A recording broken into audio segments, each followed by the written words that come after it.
Gonçalo, Gonçalo, rega a mesa, ele come constantemente, é incrível. De manhã à noite, nunca passa o apetite, é insaciável. É verdade, ele engole tortas, bolos, pizzas, massas, batatas fritas e toneladas de arroz. Ele não deixa nada no prato, ele é um verdadeiro ovo, sem dúvida. A família dele está preocupada, mas ele não quer saber. Para ele comer é um verdadeiro prazer.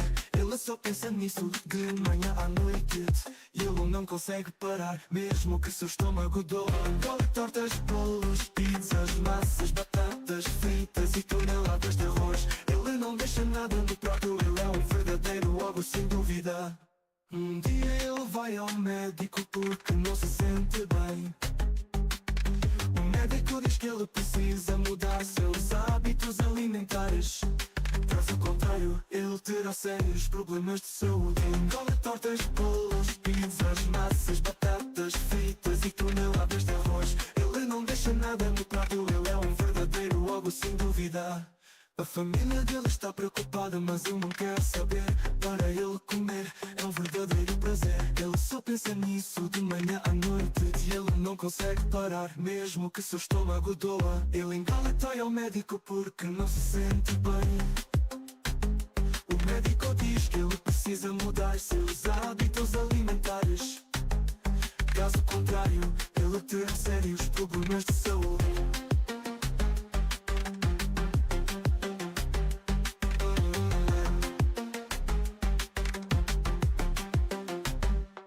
Gonçalo seguiu o conselho do médico. Ele começa a comer alimentos saudáveis e balanceados. Ele se sente muito melhor, está mais feliz do que nunca. Ele finalmente entendeu que precisava mudar seus hábitos.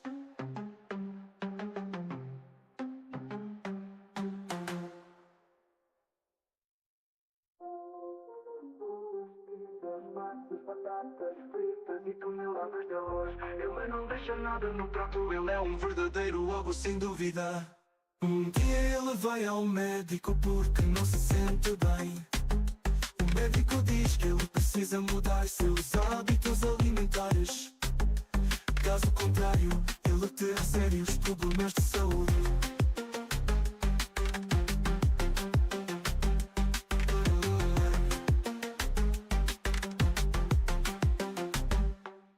Gonçalo decide seguir o conselho do médico. Ele começa a comer alimentos saudáveis e balanceados. Ele se sente muito melhor e está mais feliz do que nunca. Ele finalmente entendeu que precisava mudar seus hábitos.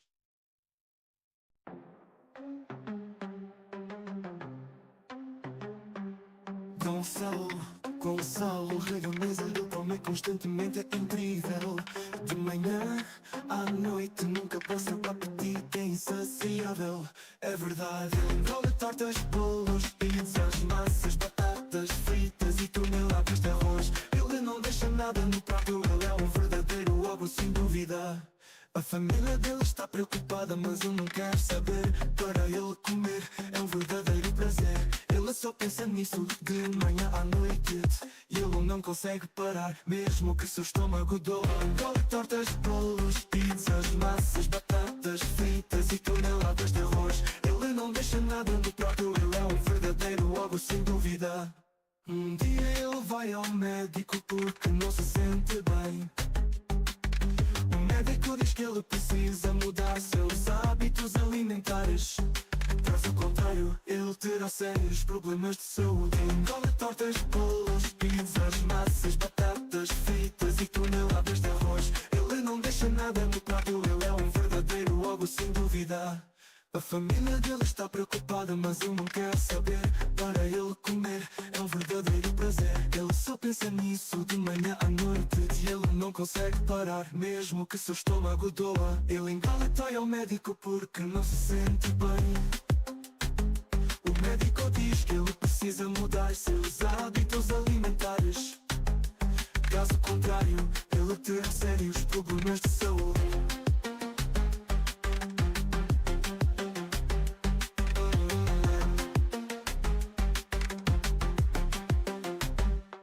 Gonçalo seguiu o conselho conselho do médico.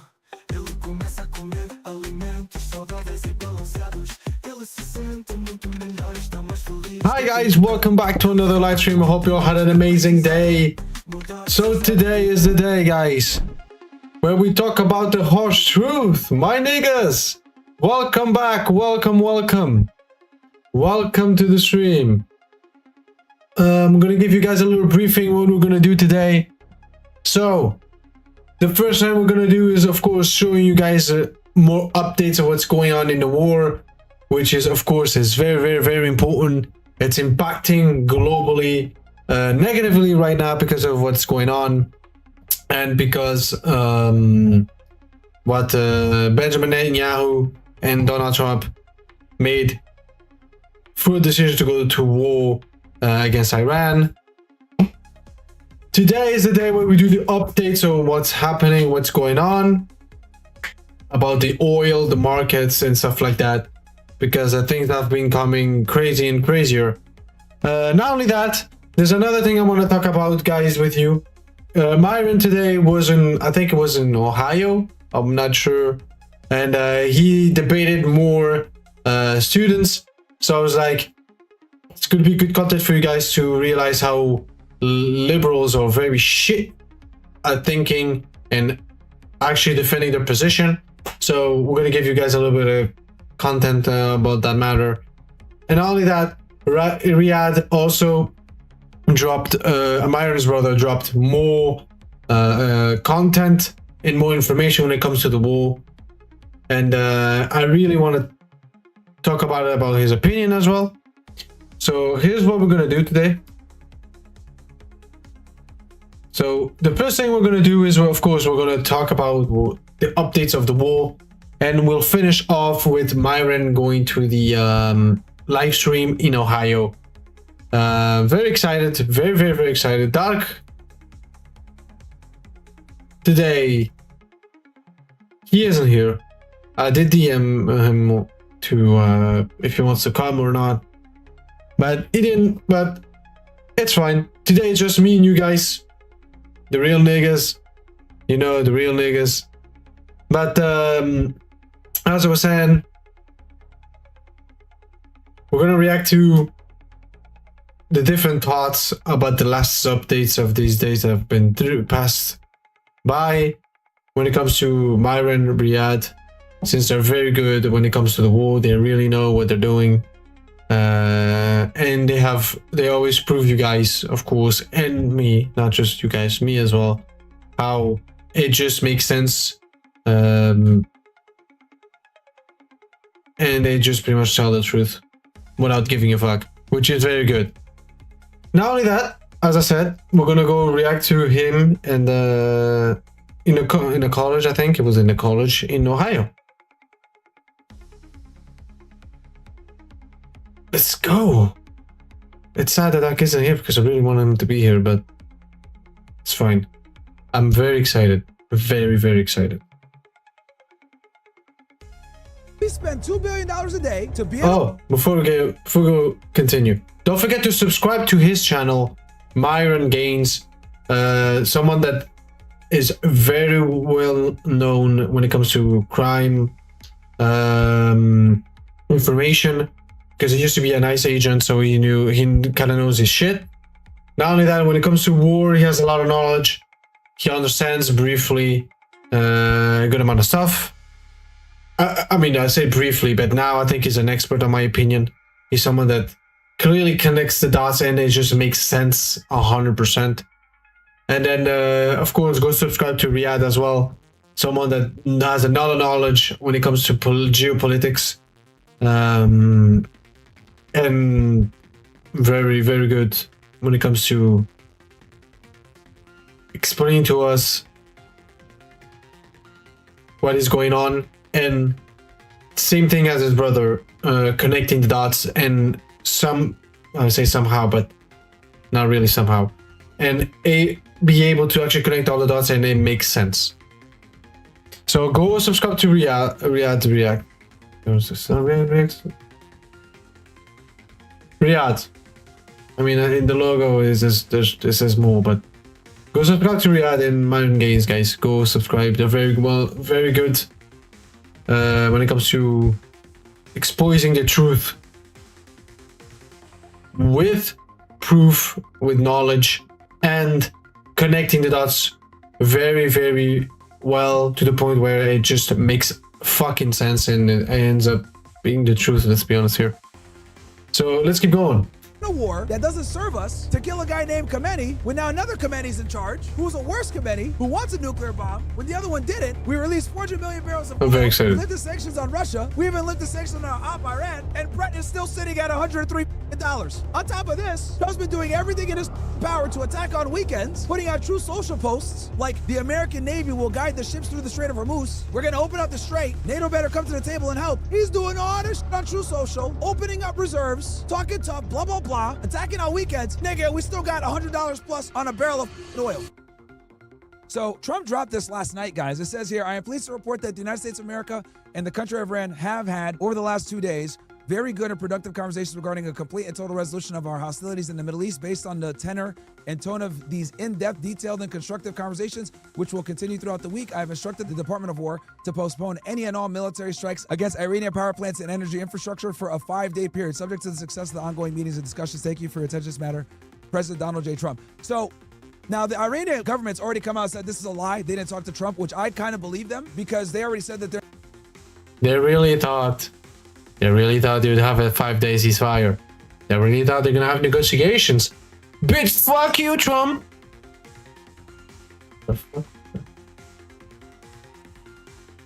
What the fuck was that? Come back in a second, guys. That was what a loud fucking noise. What the heck?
Jesus fucking Christ, bro. I have to say, women without us are fucking miserable. Jesus Christ, I have to say it, bro. I have to fucking say it. God. Well, let's get into it. We're not going to negotiate because they have some standards that are going to pretty much be. They have standards that we're simply. That's what I'm saying. Get fucked, Trump. Get fucked, America. You really thought you could have negotiations with Iran after you backstabbed twice? Nice try, nigga. There's no, bro. You're gonna get this. Boom, boom, boom. You're gonna get boom, boom, boom. There's no more negotiations, bruv. You literally... Bro, you literally went to negotiate twice with Iran and you backstabbed them. There's no negotiations, bruv. There's none. get fucked. You fucking deserve that. And then they'll try to put NATO in the middle of the fucking mix. This is your fucking problem you caused. You solve it, bitch. We have nothing to do with it. Get the fuck out of here. Not gonna go with. So this is what they want. Number one, they want us to completely pull out of the Gulf, right? Number two, they want sanctions relief. Number three, they want reparations for all the damage that created. And then number four, they want us to acknowledge that they have the right to defend themselves and their sovereignty. So we can't attack them again. It would be a permanent ceasefire. So that's what their requirements are. And we know that we're not going to leave the region, even though we're going to have to, right? Pretty much they want to get rid of all the sections. They don't want to have any sections. That's the only way. So this is a lie. Now let me tell you what I think is going to happen. I actually got to give Sneeko credit because Sneeko actually said what I was thinking. And Sneeko says this 5-day ceasefire is a complete hoax to balance oil prices before Marines do a surprise attack by the Strait of Hormuz. Yeah. Trump associates make millions with scummy insiders trading on stocks and prediction markets before every new speech. Boots on the ground by Saturday. Exactly. I actually agree with this. Makes sense. People like Howard Lutnick, which if you're wondering, every single time, Every single time. Every single moment. every single hour, every single Every night. Every single night. I mean, are we surprised at this point? He's the United States Secretary of Commerce. This guy was an Epstein associate, by the way. Okay. Of course. And of course, he's one of them. Of course he And is. what happened was when they were issuing the tariffs, his Bro, it's always them. It's always them, bro. It's always them.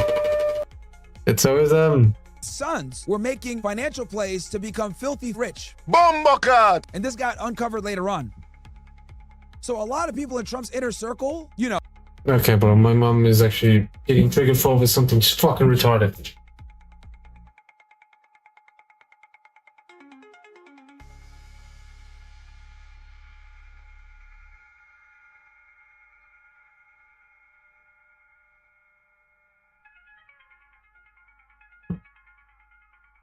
Fucking hell, bro. Women, I have to say, women are fucking children. Jesus Christ. get lead information, obviously, because they're in the government, and they Oh, fucking preemptively make children. financial moves. God damn. Highly unethical, but whatever. They're like on some Nancy Pelosi type shit, right? So going back here, boots on the ground by Saturday, I said precisely, he's going to attack on the weekend, but wants calm markets this week.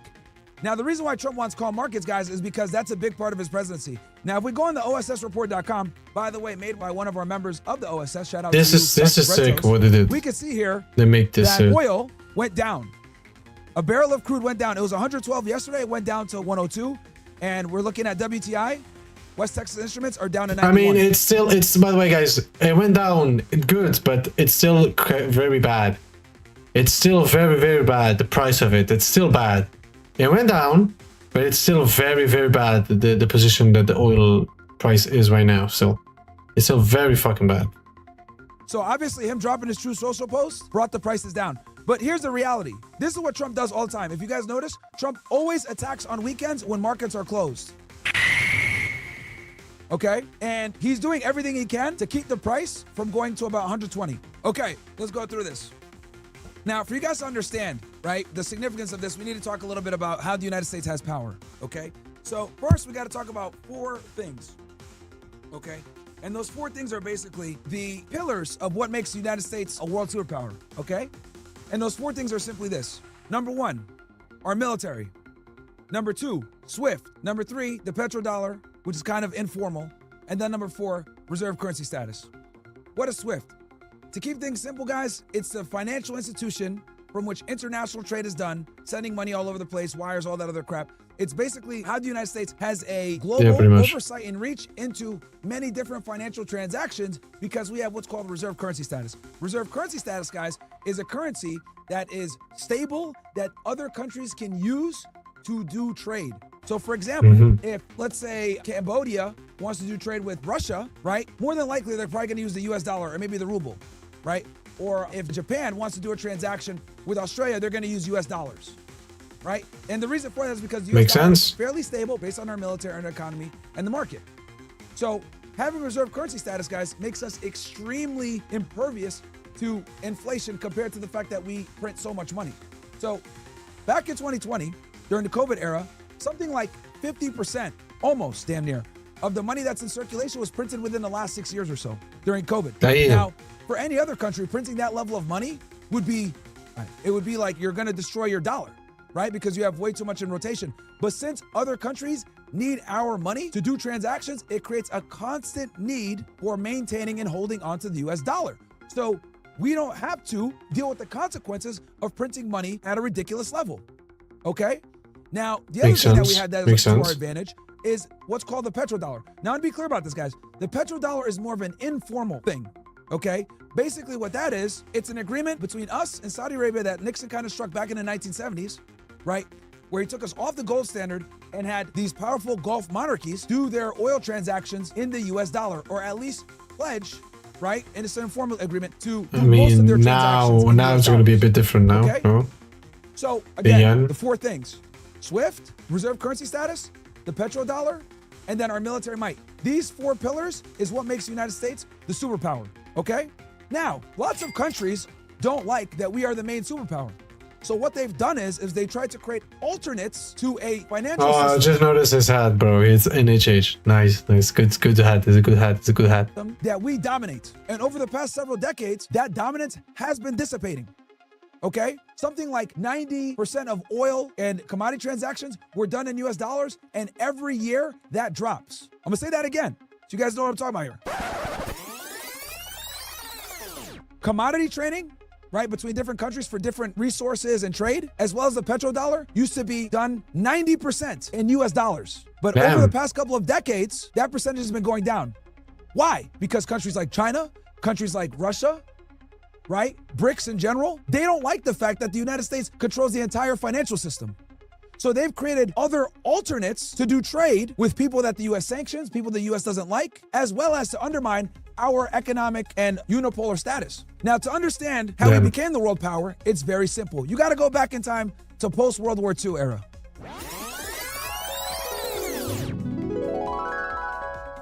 World War II was ended when we dropped 2 atomic bombs on Japan, Hiroshima Japan, and yeah. Nagasaki, Yeah, pretty much. forcing them to surrender. We dropped bombs on them as the Russians are moving towards the island. They surrendered because the land invasion was coming, and they knew that they would not be able to go ahead and get a ceasefire and be able to surrender without having their country taken. So they surrendered to the United States. After we dropped those nuclear bombs, the whole world was put on notice. And basically, we became, formally or informally, however you want to spin it, the world superpower. This is what Winston Churchill said. Yep. The United States has become the pinnacle of world power. Now, I mean, since World War II, Makes sense. other countries have been able to close the gap, and they've been working very strongly to close the gap. They've also acquired nuclear weapons, right, to try to keep up with us militarily. Also, they've been working on strengthening their own currency so that they could create almost like a coalition of, I don't want to say anti-America, but I'll say that are not too fond of us having the monopoly in the financial system. China, Russia, Makes BRICS, sense. etc. Makes sense. As these countries have been rising up and increasing their own military, what we have now is what's called a multipolar world. Okay? Post World War II, we had a unipolar world where we were the only world superpower. No one can touch us. Now a lot of countries. This is what led to the Cold War. Mhm. Because we knew that Russia was rising up. But now we live in a multipolar world. Now there's some idiots out there that simply won't accept this or be honest, but it's the truth. We do makes live in a sense. multipolar world. Other countries have nukes. Other countries have the capabilities to actually do real damage to us militarily. Yeah, what's true. called mutually assured destruction. And other countries are trying to catch up to us financially. This is what BRICS is. It's a response to American hegemony over the financial markets. Because the Russians, the Iranians, Chinese, other countries don't like the fact that the US tells you who you can and can't do business with. Makes That's sense. why this alternate was created. Also with SWIFT. Because when Russia invaded Ukraine, they got heavily sanctioned. They're the #1 most sanctioned country in the world. Them, North Korea, Iran. So these countries said, you know what? The United States. We got nuclear bombs too. Why do we gotta Damn. go ahead and use their financial system? So a lot of the countries don't like the fact that we weaponize sanctions, SWIFT, and hurt them economically. This is what created the need for an alternative system. Putin, President Putin from Russia, he gave a famous speech back in, I think, Munich, back in like 2006, 2007, where he talked about the imminent multipolar world and that it was coming and it was coming sooner than people thought. And I would argue, based on this conflict with Iran, the falling of the US Okay, dollar, let's how focus. it's not Nice, using nice, much in nice. commodities, how the petrodollar isn't as strong, he's right. We Yeah. are pretty much right now, as we speak, in a multipolar world, right? Now, let's get into the oil situation. Give me words in the chat if that all makes sense. Number one, how the US has its power. Number two, how we've morphed into a multipolar world. And I know some of you guys in the chat are like, you know, bro, I already know this shit or whatever. But you guys got to understand that we have a lot of people here that this is new for them. So now you guys understand how the United States derives its power. Fantastic. Now, since we have this power, right, in the markets, war a lot of the times is not good for business. It creates instability, and instability is what the markets dislike the most, right? Now, to put things in perspective for you guys, a barrel of oil during times of peace should be anywhere between, I'm going very wide here, anywhere between 40 to 70 bucks, 40 on the low end, 70 bucks to the higher end, right? Yep. Yeah, Roughly pretty a much. month before the conflict, we're sitting at about Pretty 64 much. bucks. Pretty much. Right? Is Anything over 80, you're starting to get into problems. Okay? 80 is bad, 90 is worse, 10 is really bad, 110 is like, oh, what the hell's going on here? And then once you start getting into the 120 range, that's where you really start to feel the pain. Okay? Now, Donald Trump, what he won't admit is that when he entered this war, his plan was to get in on a Saturday. That's why they bombed him on a Saturday morning, February 28th, right? It was like a Friday night / going into Saturday morning. He bombed them on the weekend, hoping by Monday, Tuesday at the latest, when the markets are back up, they'd be in Oman, capitulating, and they'd have an agreement, and the war would be done. Didn't work that way, though. Give up, all. bitch. He thought it was going to be Venezuela. So Trump overplayed his hand because he thought this was going to be a very short conflict. But instead, what he's done is he's created a protracted war quagmire. And like I told you guys before, the markets do not like instability. What's worse, when there's conflicts in the Middle East, the first thing that happens is oil goes up typically. Now, why is this a problem? Because the world runs on oil, okay? The world runs on oil, natural gas, etc. Many of the different things that you guys enjoy that allows us to have this really comfortable first world living, it's powered by oil. It's not just you pumping gas at the pump. We're talking about infrastructure that keeps your water clean, that gets your food delivered to grocery stores, that keeps the lights on, that allows you to be on TikTok with Wi-Fi, right? Many of the things that we take for granted are fueled and powered by oil. The entire world needs it. So since the entire world needs it to run, we must keep it cheap. So when a barrel of oil hits 80 bucks, that's a problem, okay? So when Trump started the war, it's the more price than 80 started bucks, rising but yeah, dramatically. pretty much. In the chat, do me a quick favor, That's guys. true. Type in where you live and how much a gallon of gas is right now and what it was before. Type in city and state you live, what it was before, and then what it is now. Let's see. It was like €1 and 60 cents or 150, and now it's like at 170, 180. It went up 20 cents. You all gonna say, yeah, but that's not a lot. But it's a lot when it comes to gas. Just gas for the car or vehicle in general. It's too much. It's already too much. It hits you hard. It hits you very, very, very hard. What the chat says. And look at my screen. You guys can see all the different. I got Rumble, OSS. Yeah, there we go. Yep. All of you guys, it looks like the average here, everyone's going up at least $1. Everyone's going up $1. Okay. Like for us, Beautiful. it's almost Beautiful. €1. Almost. Now, the reason why I'm saying that, guys, is In because some, for this. here where I am is just some cents, but some part of the Belgium, I saw €2 go up or €1 go up, which is outrageous. To really hit home, I need you guys to see the drastic difference in oil price or gas price. Now, the other thing too is, like I said before, you're not going to just feel this pain at the pump. You're going to feel this pain. Yeah, you see people get red pilled in the chat right now. Yeah. What the? I see some people's Melbourne, Australia, $9.50. $9.50, buff. $3.45 to $5. Holy shit. $4.45, $45 to $75. Fill a tank. Yeah. Yeah, there you go. $2.33 to $3.55. Yep, perfect. I knew it. Okay. Thank you guys for sharing that in the chat. But now you guys know why your gas is going up. Now also, if this continues on, your food's going to be more expensive too, guys. Yeah, the Diesel food's going is to be more expensive. Trucks run on diesel. What do trucks do? Trucks deliver food and goods. Yep. Since trucks deliver foods and goods, Oh, and wait, it's I run got a on diesel, notification.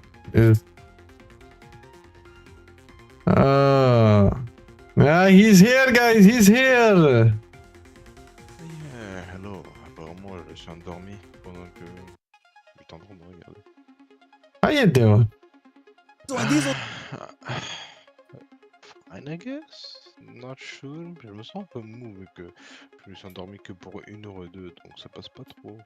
I mean, you shouldn't sleep 1 hour or two. You should at least sleep 4 hours minimum. At least 4 hours. You're a bit tired, but you can still like do the shit you need to do. You slept 1 hour to 2 hours. That's not good. That's very bad. Yeah. But yeah, but let's do you wanna watch? I guess. Ouais. I showed you on Discord, so here we go. Non, ça va, j'ai été là que après pendant une heure, ça passe encore. Okay. Yeah, so niggas here, bro. Niggas here. the most expensive, that cost is going to be passed on to the consumer. Let me be explicitly clear about this. When prices go up and the cost of transporting, creating, manufacturing, etc. go up, very rarely does the company eat the cost. They have to maintain profit margins. Yeah. So what do? They pass the cost to the consumer. To the So instead consumer. of keeping the price the same and eating the loss, they're like, God, No. we're gonna make you pay Make for you it. pay We're gonna for it. maintain our profit margins. Yeah. And that, my friends, is why when you go and try to buy eggs, You want to pay milk, for it, maybe so? some water, poultry, steak, whatever, it's more expensive because the trucks that were utilized to bring that food to your grocery store had to pay more for diesel. Since they had to pay more for diesel, they don't want to eat that cost, so they pass that on to the grocery store. The grocery store says, we don't want to eat those costs, they pass it on to you. Then you pay more money for something that you were able to get before for much cheaper, but here's the problem. You didn't get paid more, did you? Your job didn't give you a raise. There you go. There's a problem You're right getting paid the there. same. So There's a what's problem ended up right there. happening is things have gone up in price, but your purchasing power stays the same. I'm gonna say that again. That's exactly what's going on right now. They increased the price when you didn't get a raise. So your purchasing power goes down. Goes And this down. is a big problem because this is what Donald Trump and Kamala Harris both campaigned on, by the way, was bringing affordability up, bringing prices down. Kamala Harris, one of the few things that she was able to even articulate during her campaign, if you guys remember, was she was going to go after grocery stores for price gouging customers. This is why Zohran Mamdani created free supermarkets and going after grocers for price gouging people. Where do you think that stems from? That stems from the rise in the price of gas. Well, some of you guys might be wondering, Myron, what are you talking about? There wasn't a war back in 2024. There wasn't a war back then. Like, what do you? Yes, there was. Okay, I could get it. There was a There war. was. There's a war now. There I was get a it. war. We're bombing Iran. There was a Prices war. are up. Fine. But like, what are you talking about when you're discussing this whole, there were price gouging and prices were Ukraine, high back then? maybe? Ukraine. Well, let's talk about and that. Russia. What a lot of people don't realize is when Russia invaded Ukraine, Yeah. right? When Russia invaded Ukraine, both countries have two very important commodities. Ukraine is the breadbasket of Europe. Russia has a lot of energy and gas, oil and gas. Why is this a destructive combo? It's a destructive combo because one country makes an insane amount of gas and oil, the other one makes a lot of bread. Now, when Ukraine was attacked and Russia was involved in this conflict, what did we have to do? Well, since Ukraine is kind of a NATO partner, we had to sanction Kind of. Russia. By sanctioning Russia, that means we can't buy their oil anymore, and neither can our allies. So now what we've effectively done is we've removed an entire market of oil So we because pretty we don't much like shot what they did ourselves politically. in the And then foot. on top That's of that, pretty the much what they did. Ukrainians, in times of war, can't manufacture bread to the same degree. So there was a constraint in Yeah. that supply chain. Meanwhile, a constraint in the oil supply chain. So guess what happens? Even though that war is You do going on on the other softwares. side of the world, it does affect us because supply chain constriction in one part of the world, at some point, it's going to hit you where you are. We live in a globalized world now, chat. Trade is how we make things happen. We are more connected now than ever before. So if True. the breadbasket of Europe is attacked and the attacker sanctioned Russia with energy and gas, well, two important mean, commodities are being restricted, everyone's which gonna means get prices hit. go up. Now, this is the Yeah. crazy part. When Russia invaded Ukraine in 2022, it took a little bit for people to feel it. But what's important is that the United States sanctioned Russia and nobody bought their oil anymore. United States and Europe. So what did Biden do? Well, Biden opened up what's called the petroleum reserves, emergency petroleum reserves in the United States. Our petroleum reserves are used when you run into like an energy crisis, right?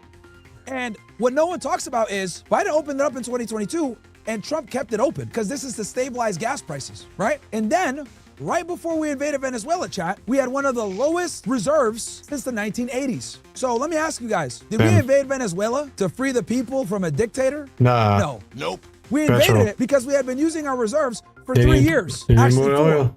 Because he invaded in 2026. They The need Russians it. invaded in February 2022. 4 years later, damn near, 2026, we're invading Venezuela. Because remember, Russian energy is They still need sanctioned. oil. Iranian energy is sanctioned. So we invaded Venezuela, took control of their oil supply. But it's going to take time to actually refine it and get it into the market, blah, blah, blah. And Trump did that to stop the bleeding of our petroleum reserves and control that energy market to stabilize prices. This is why he did Venezuela first, then he went after Iran.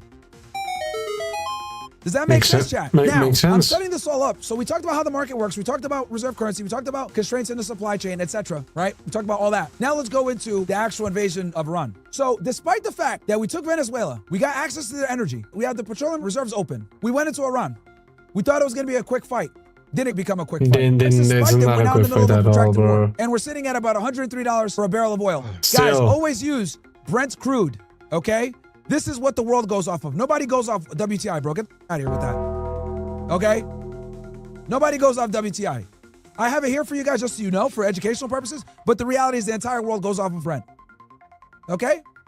So despite the fact that we have our petroleum reserves open, we took over Venezuela. And another interesting piece of information, the IEA released 400 million barrels That's of oil. a lot. 400 Oh, million, and it gets bro. better. We lifted the sanctions on Russian energy. That's The so best part, dumb. we lifted sanctions on Iranian oil. That's so dumb, bro. So let That's, me get this straight. you went to war for nothing. We spend $2 billion a day to be in a war that doesn't serve us, to kill a guy named Khamenei, when now another Khamenei's in charge, who's a worse Khamenei, who wants a nuclear bomb, when the other one didn't. We released 400 million barrels of oil. We lifted sanctions on Russia. We even lifted sanctions on our op Iran, and Brent is still sitting at $103. Bro, this, you tried so Trump's been doing hard. everything in his power to attack on weekends, putting out true social posts like the American Navy will guide the ships through the Strait of Hormuz. We're gonna open up the strait. NATO better come to the table and help. He's doing all this shit on True Social, opening up reserves, talking tough, blah, blah, blah, attacking on weekends. Nigga, we still got $100 plus on a barrel of oil. Still $100. Bro, he's trying every single strategy to make the oil price go down, but nothing is working, bro. That's so funny. Oh my god. That's so fucking funny. He's trying so hard, but it's not working, bro. It's not working now. Are you guys starting to get it? Why this is a serious problem? They've put tons of band-aids on this issue, and the And faucet still- keeps leaking. it We're keeps sitting at leaking, yeah. 100, with Trump doing an insane amount of damage control. Now, me and my brother have been studying the charts. I figured out Trump's strategy, okay? Trump's red line is $120 per barrel. I've noticed anytime we hit $120, Trump does some kind of aggressive press conference or True Social post or does something to bring it back down. He's done this on multiple occasions. When it first hit about $120, he called an emergency meeting in Doral a couple of weeks ago, guys, okay? A couple of weeks ago, he was in Doral, Florida. For those of you that Interesting. don't know, Doral is a suburb of Miami. He has a big Trump hotel over there, right? While he was there on other business, he called an immediate press release at about 4 p.m. You want to know why? He called it at 4 p.m. so that he can give an announcement that would calm the markets before the markets closed. Then, like 2 days ago, shout out to my brother caught it. It spiked up to about $119, $120 as well. He made another post to bring that shit down, or an announcement. So what's going on here?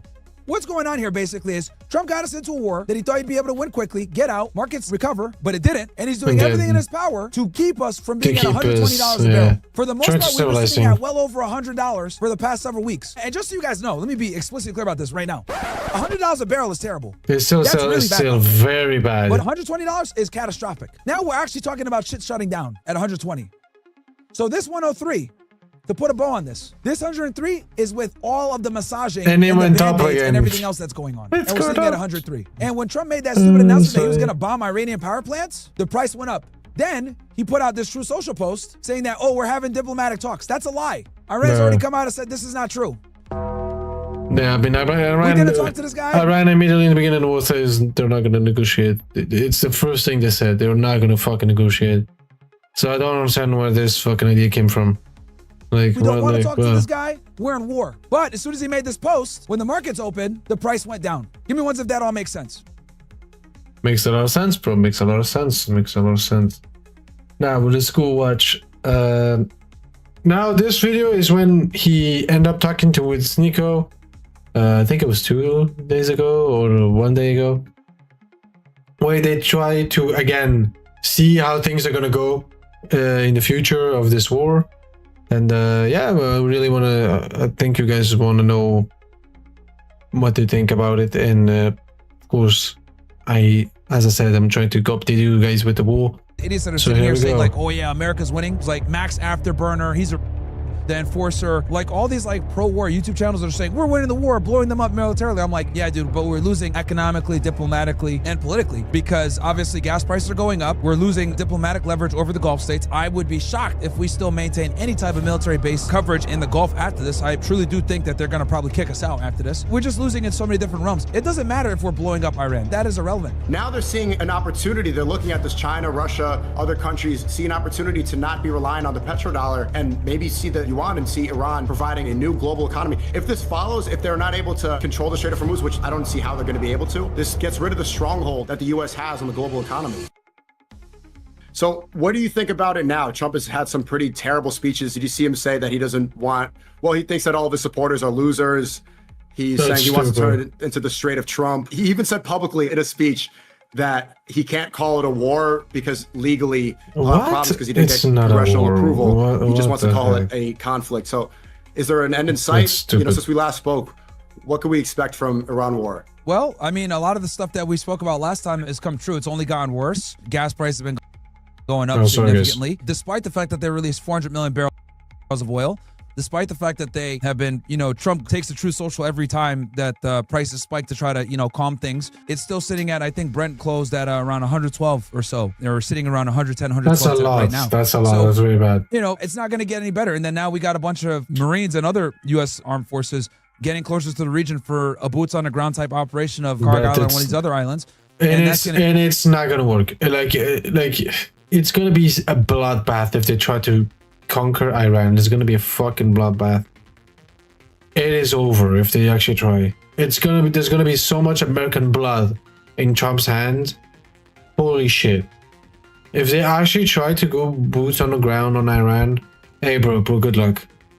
That's all I'm saying. The terrain is such a disadvantage for America and Israel, which is like, it's crazy how big disadvantage they have when it comes to the terrain.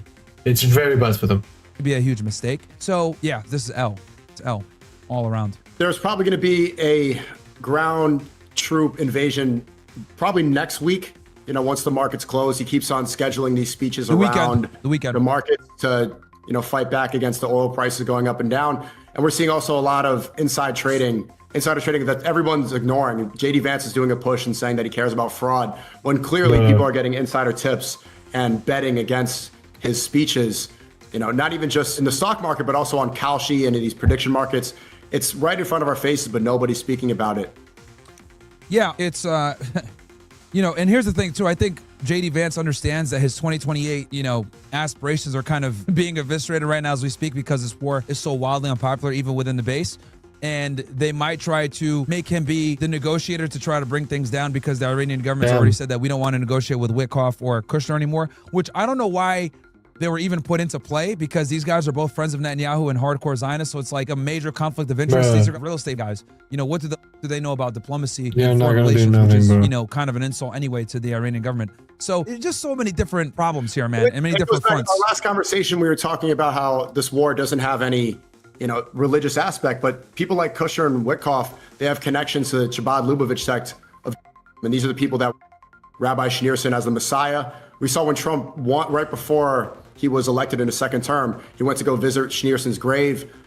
These are the people that are really trying to accelerate the Messianic age. We see that Chabad Lubavitch rabbis were also speaking with Netanyahu in the 80s, and they're encouraging him in Hebrew. They're saying, we need to have the Messiah come now. This is the sect that really wants to accelerate the end of the world. And seeing more evidence of greater Israel, what's happening in Lebanon right now falls right into that theory that Israel does not want to just stop at Gaza. They want to control most of the Middle East for their own personal gain.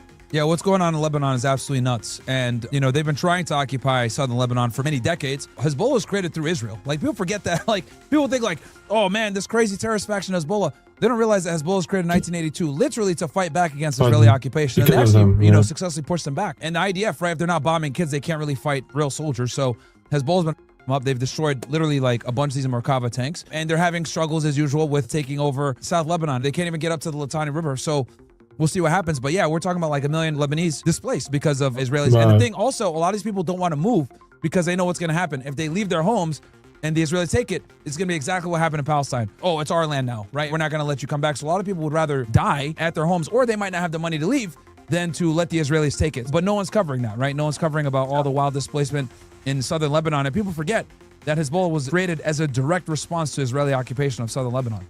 Yeah, we're seeing the terrorist propaganda is being shattered in real time because Hezbollah was created in 1982 and they successfully pushed out the IDF in the year 2000. So they keep saying terrorist regime or you're supporting terrorists. It would not exist without. In the BB files that just was released by Tucker Carlson, I want to watch the full documentary, but we're seeing Netanyahu, he's essentially saying that he's the one who funded Hamas so that he could separate the people of Gaza and not have any unity between the people of Gaza and the West Bank.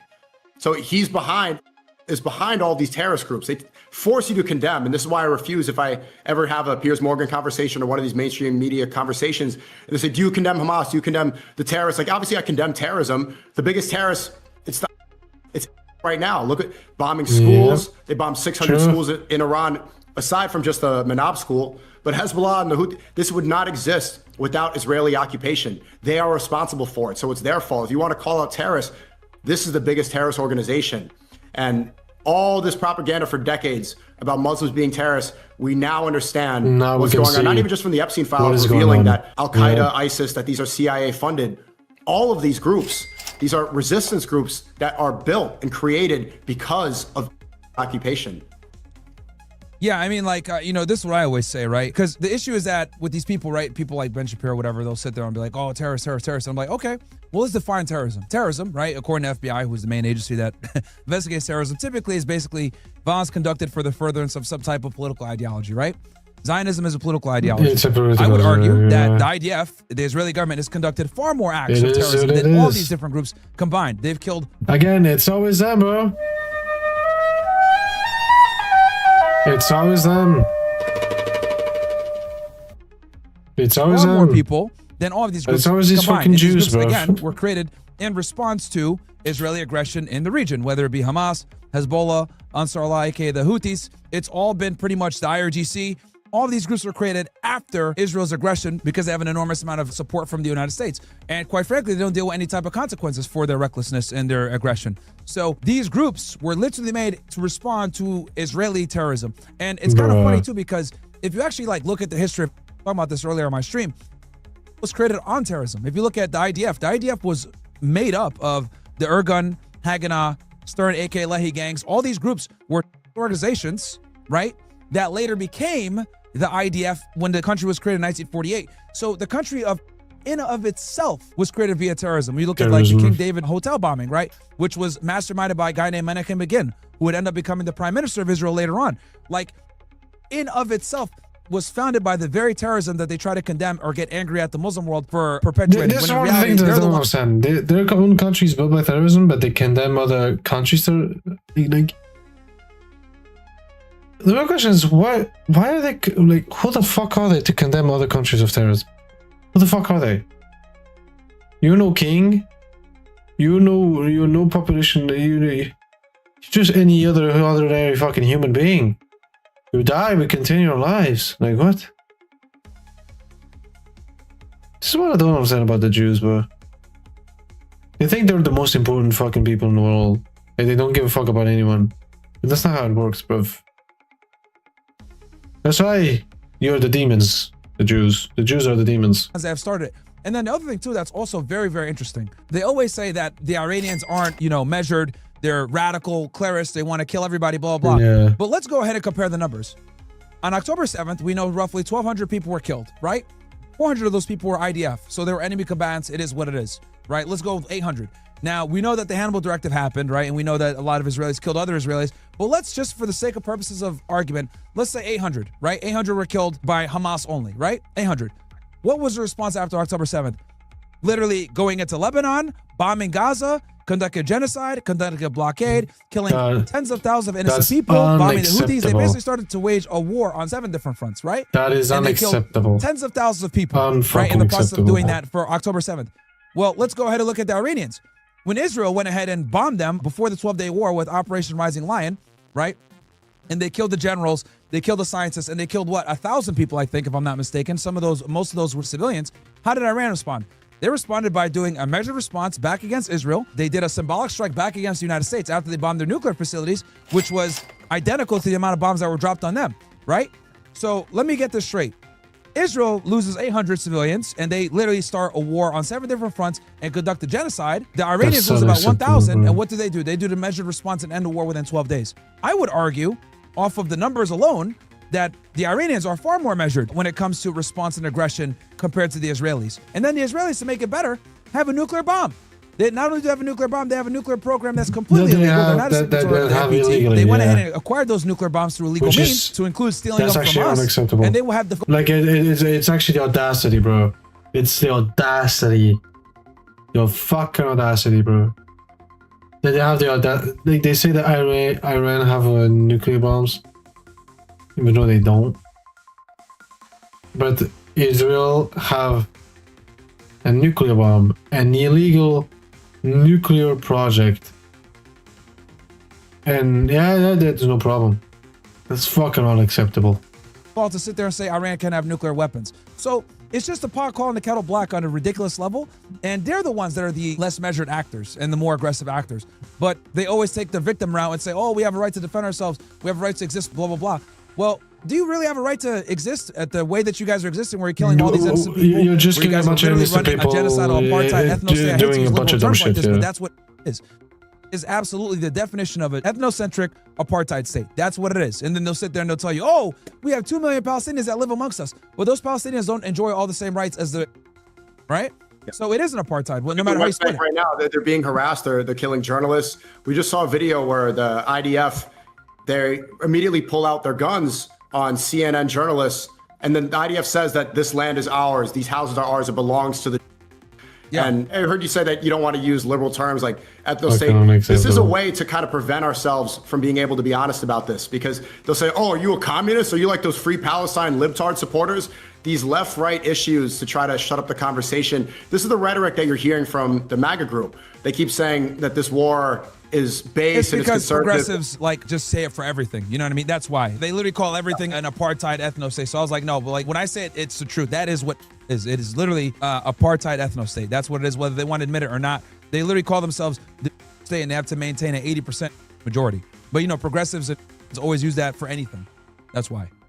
So they have to keep an 80% majority population? That's doctrine? Yeah, that's why they have to maintain the state. Yeah, and they do that for purposes of like voting. Because this is why they'll never let the Palestinians in Gaza or West Bank ever come in under a one-state solution, because if they didn't have the majority, what'll end up happening is they're going to be more Palestinians. They're going to just outvote the leaders. That's What's that doctrine called about the 80%? I don't know what the doctrine is called, but they literally call themselves the state because of that. They have to maintain the majority. Yeah, I'm sure you saw the whole push to try to get J.D. Vance elected in 2028. And they are basing it and they're trying to make him seem like the good guy and separate him from the rest of the Trump administration and remove him from the blame. He was the one that said they need to hit him hard and fast. J.D. Vance isn't safe in this either. Like when it was first reported, he was the one that said you need to hit him hard and fast. Yeah. And they're saying that he's the one negotiating and telling Netanyahu to stop this war. And they keep talking about the Somalis in Minnesota. They're having this whole fraud task force that they just started. Nick Shirley's there, the one who could. And it's like, okay, fraud task force while they're actively covering up the Epstein files. Nobody buys this. But again, this is the rhetoric. They want to put all the blame on Ilhan Omar and Somalis while ignoring Lakewood, New Jersey, because they're positioning Muslims as the enemy always. This is their populist rhetoric. Not only do we see this in the first Trump administration, a ban on Muslim countries, but the fraud, they're only calling out Somali fraud, saying Iranians, they're genetically inferior. So we have to be very wary of this as the midterms come up and the 2028 election comes up, because we can't fall for this again. I mean, Trump is not I'd be surprised if I think Trump has a good chance of being impeached, man. Like this war was wildly unpopular even amongst the base. Because here's the thing: if the conflict continues on until midterms, which the IRGC stated they plan to take it all the way to midterms, this is going to be extremely costly on Trump politically. And that was the whole purpose of this war. Like any of these idiots that are sitting here saying like, "Oh yeah, America's winning," like there's some of these stupid YouTubers like Max Afterburner, he's the Enforcer, like all these like pro-war YouTube channels that are saying we're winning the war, blowing them up militarily. I'm like, yeah, dude, but we're losing economically, diplomatically, and politically, because obviously gas prices are going up. We're losing diplomatic leverage over the Gulf states. I would be shocked if we still maintain any type of military base, coverage in the Gulf after this. I truly do think that they're going to probably kick us out. Like, the amount of problems and the amount of fucking mistakes that America made, it's fucking outrageous. Jesus Christ. They made such a bad fucking decision. It's causing everyone to pay for the fucking mistake, for his mistake. Well, the great fall of a good president, by the way. The first 4 years he did pretty good, and now he's just fucking everything up. Jesus Christ! After this, The fall and, of a good Trump is saying president. these things about the leader of Saudi Arabia, MBS. We're just losing in so many different realms. It doesn't matter if we're blowing up Iran. That is irrelevant. We are losing in the asymmetric warfare battlefield. Yeah, Iran is crushing them because now the objectives of the war have changed. One of the major objectives right now is to open the Strait of Hormuz, and it was open before February 28th, before the war started, and now they're so desperate to reopen it. It's been like 2 weeks of sanctions. Something that Iran, they've been facing sanctions for 47 years, and they still lead. Educationally, they're on the top of so many different, all these statistics. They're thriving, and they've been able to maintain a successful economy somewhat, even under these sanctions. 2 weeks of sanctions on the Strait of Hormuz, and they're all That panicking and is freaking out. true. Trump saying he wants to, me and the Ayatollah are going to control the Strait of Hormuz. And It's he's not going to gonna- call it the Strait of no. Add insult to injury. Like, they had to lift sanctions on Iranian oil and Russian oil and gas. Like that, like the whole In a purpose, war. and this is where like the MAGA people like get me pissed off because so many of them are stupid and they're owned by, so they don't understand foreign policy properly, especially in the Middle East. They'll say some dumb shit like, "Oh, this is 4D chess, bro. This is 4D chess. Like we're gonna weaken the Chinese and the Russians." Oh, really?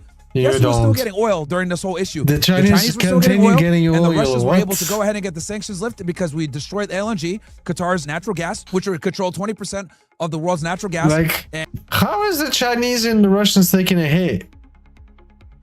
They got exactly what they wanted, pretty much. Like, what? How are they taking an L? They're taking a big W. Like, bro, like, it makes no sense, bro. It's so stupid.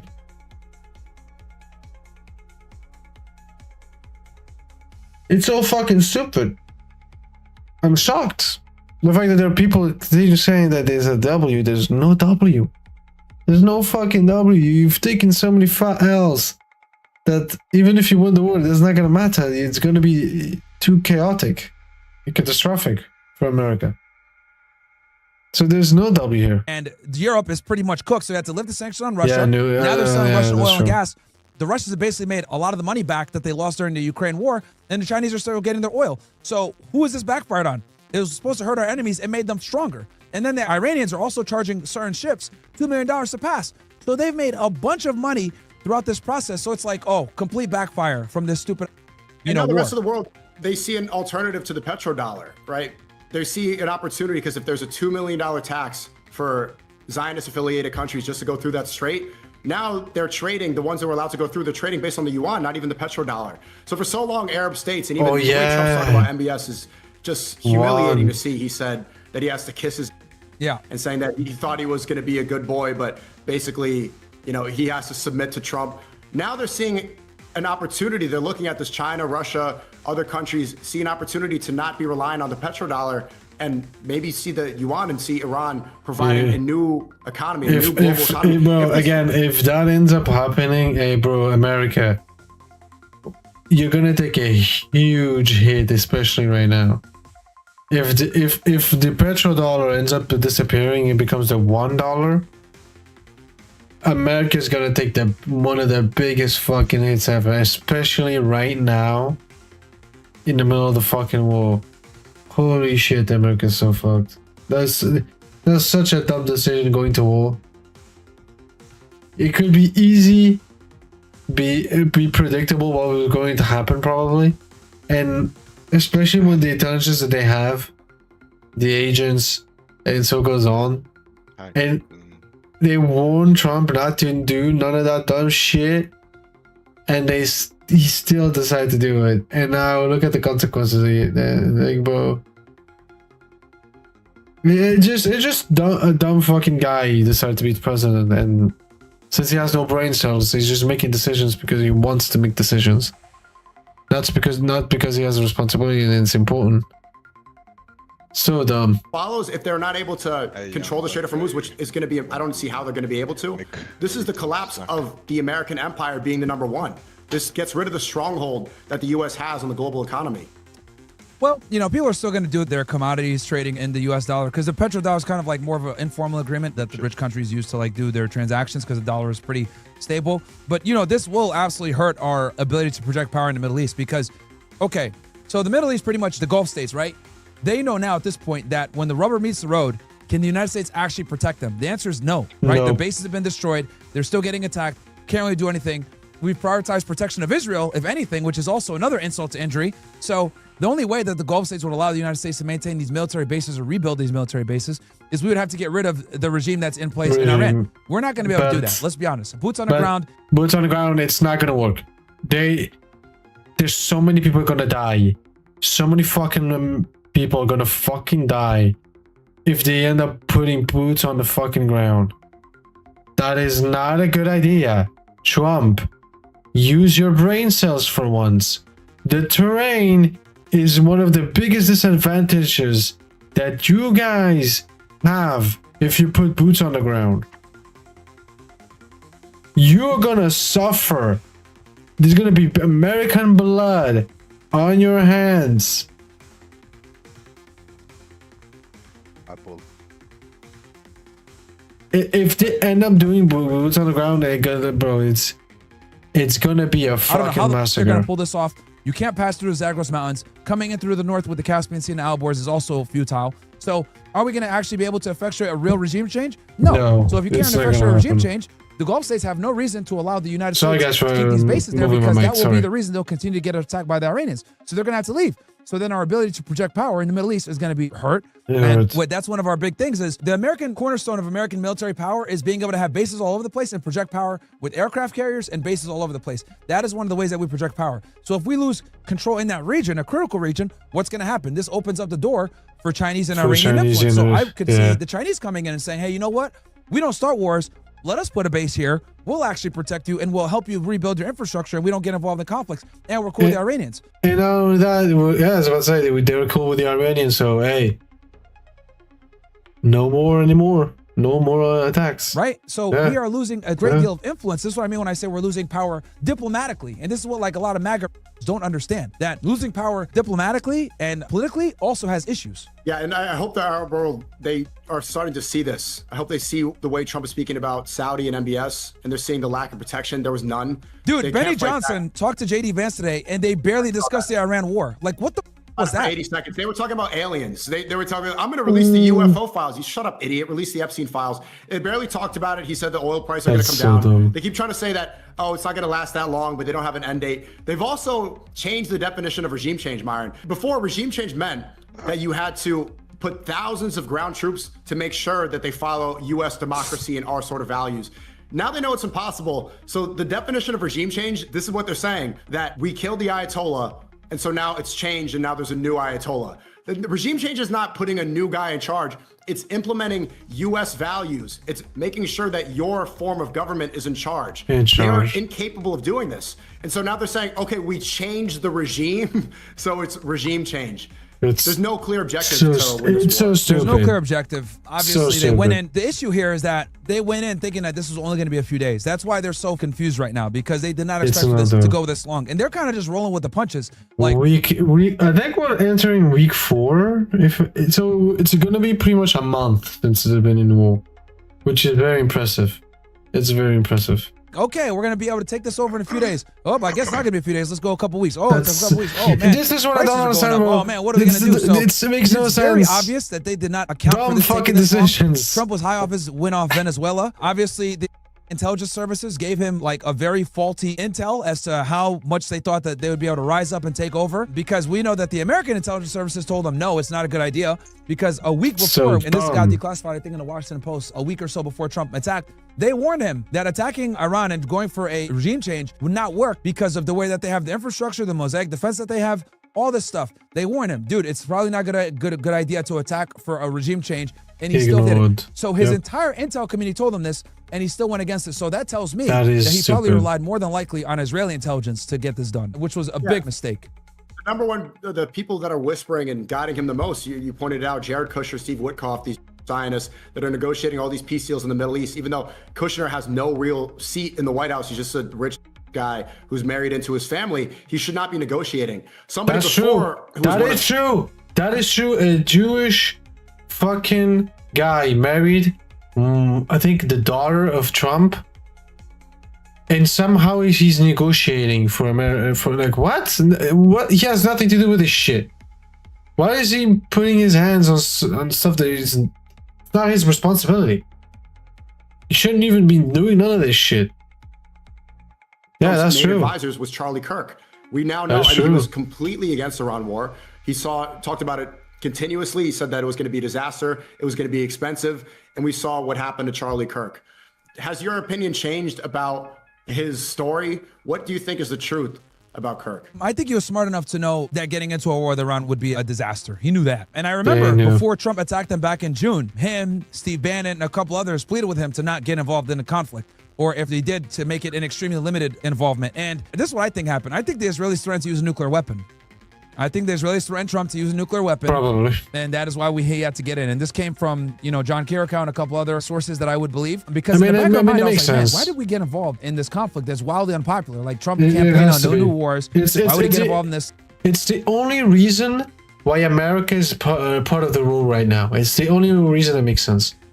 Is the Jews threatened to use a nuclear bomb in America to prevent from that happening. They decide to participate in a war. So yes, they would still attack each other, but without using nuclear weapons. I think that's the only thing that makes sense. Thing. Even his biggest supporters like Tucker, Bannon, and Kirk don't want the war. So then when they said, yeah, the Israelis threatened to use a nuclear bomb, then it made sense to me. I was like, you know what? That's why he had to get involved, because people don't know, like the 12-day war the first time around, the Iranians were pummeling these, bro. They were completely them up. Now, Yeah, obviously fuck them this up, was bro. censored in Western media, but they were getting up, so they probably Exactly. Just do a little bit of boom, boom, boom. said, yo, we have to nuke these guys or else they're going to destroy us. Well, there's other factors as well. You could also look at the Epstein angle, but you could also theorize that this happened because, look, when he was elected, not just in his first term, but his second term, he was super critical of the Iran nuclear deal that Obama proposed. And this was getting Russia, China, this was getting a lot of countries to prevent what is happening right now. What was the first thing that Trump did? He said, oh, we can't negotiate with terrorists. He hated the Iran nuclear deal. He was saying like he was negotiating with the enemy, and he criticized. Thank God, I was about to press a button that I accidentally clicked on one of my buttons on my soundboard, and I was about to get banned on YouTube if I continued like that. Bro, I got lucky that I managed to click in time again on the button so the audio wouldn't play. It's something very fucked up, very bad, that I'm pretty sure I'm gonna get banned on YouTube if I do so. So I'm not gonna do it. Obama heavily for this. And Jesus so getting rid Christ. of the Iran nuclear I got deal lucky allowed there, I this got to lucky. happen. One of the So- stupidest things we ever did was pulling out of the JCPOA. It was one of the stupidest decisions ever. Trump is for doing it because, realistically speaking, the whole purpose, like, because the Israelis complain so much about they're getting a nuclear bomb, they're getting a nuclear bomb. Everyone's worried about, oh, nuclear bomb, nuclear bomb. Okay. Well, the JCPOA gave you eyes into their program. Like, we had oversight as well as many other countries that we rely on and trust I know into the there's nuclear political program. snack Like, too, so the only reason they started enriching snack. uranium again, because the Israelis love to say this is like, oh, well, they're making a nuclear bomb. They were enriching uranium at a high level again because you pulled out of JCPOA and went back on the agreement. And then you reimposed the sanctions, you put the IRGC on the terrorist watch list. So that's why they That's started stupid. enriching uranium again at a That's high so level. That's stupid. why. But no one ever wants to say that. So in hindsight, looking back, I'll just ask you straight up. I said this the day that Charlie Kirk was assassinated. We went on a stream, we talked. I was of the assumption that allegedly Kirk was assassinated by the same people who are capable of assassinating journalists, Soleimani, and JFK allegedly. Looking back Probably. now, if he was the #1 advisor against Iran war, and he was starting to be critical of the donors trying to strong arm him with Turning Point, is it safe to assume that maybe they got rid of the only opposing asset speaking against Iran war? It's possible. I mean, I'll be honest, I have not looked into the Charlie Kirk stuff so much. I So mean, many people are already doing it. But, you know, mean, I'm not that ruling makes anything sense. out with these people. They're crazy. You know what I mean? makes What sense. people need to know is that they have the most confirmed assassinations. It's probably one of the best intelligence agencies in the world. You can even make the argument they're better than the CIA because they don't care. There's no red line with them. Yep. They will do whatever they True. need to do. They don't care That's true. about, you know, civilian ratio to the enemy that they're trying to kill ratio when they're doing what they do. So I won't rule anything out from them. True. That is true. That is true. Okay, now we're gonna react to Riyadh, but before we go react to Riyadh, I'm gonna get something to drink. Come back in a sec.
Holy shit, I got a bunch of fucking snacks. Jesus Christ. And a cup of water. You guys want some water? You guys want some water? Do you want some water? Derek, you want some water?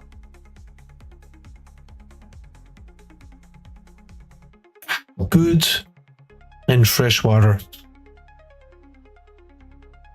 Very, very good. But let's continue. I'm tired of the United States thing comes from. That's where the whole America thing comes from. It's not because Americans are white and they're like not Muslim. No. And you've got to be so dense to not understand that.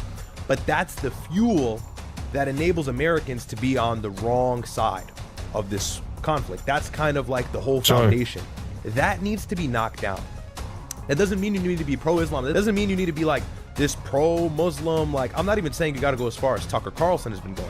You've got to be able to understand that. If you can't understand that, then you're always going to think that some sort of Middle Eastern intervention like this one we're currently involved in is beneficial. You got to be on the right side of history, man. Which and is I'll not. tell you what, and people aren't going to like this. This is probably not going to be a popular thing to say, I guess. But like, you know why there is this appetite for war in the Middle East? You know why people are in support of this war? Why people aren't as mad as at least I once expected them to be in February before this all started, before this all launched off and took off, is because there is still this idea that like Muslims hate the United States because the United States is free. Islam hates Christianity because Christianity is not Islam. Muslims hate freedom, they hate uncovered women, and it's like, not really. Not really. Western sentiment that you, what do I mean by that? Oops, sorry. The anti-Western sentiment that you find in the Middle East, written across the entire Middle East, honestly, is due to, primarily, the biggest reason is the creation of Israel in 1948 and everything that's culminated as a result of Israel. Israel pushing their borders, Israel annexing the West Bank, annexing Gaza, committing war crimes. Yep. Seems like they're attempting to annex southern Lebanon because they say they're fighting Hezbollah and then they're bombing neighborhoods right now. And so that's kind of where it all comes from. And then also Western intervention. Dave Smith said this to Adam Sosnick when they were debating on Piers Morgan, which we'll react to in an hour or so. And he says the United States, now I wouldn't go as far as to say the United States is a terrorist entity, but I would say, I mean, technically they are, if you think about it. Terroristic attacks against countries for their interest. And by the way, Arab Muslims intimately understand this, Arab Christians as well. They get that. And so that's where the whole like, I'm tired of the United States thing comes from. That's where the whole death to America thing comes from. It's not because Americans are white and they're like not Muslim. No. And you've got to be so dense to not understand that. But that's the fuel that enables Americans to be on the wrong side of this conflict. That's kind of like the whole foundation. That needs to be knocked down. That doesn't mean you need to be pro-Islam. It doesn't mean you need to be like this pro-Muslim. Like, I'm not even saying you got to go as far as Tucker Carlson has been going. But realizing that they're wrong. Dealing a great amount of influence or compliments to Qatar and the UAE and these Gulf countries. And I'm not even saying you got to go that far. All I'm saying is you've got to understand that Muslims are mad because the United States is serving Israel's interest, and as a result, they're dying in record numbers. They're being killed. They're being displaced. That's that simple. You've got to be able to understand that. If you can't understand that, then you're always going to think that some sort of Middle Eastern intervention like this one we're currently involved in is beneficial. Have you fallen victim to scammers? We can help you get your money back. Have you been the victim? Shut up. So, and that's what I mean when I say like red pilling somebody on this is so much work. If they don't already have somewhat of an idea, it's not worth your time. It really isn't, you know, because for some people, it's just over for them. They can't discern right from wrong. They can't discern. They've just got no literacy in this stuff. So it's whatever. True. But that's like the first, I think that's, people don't talk about that. That's like the first stepping stone to really helping somebody understand why being involved in the Middle East is negative.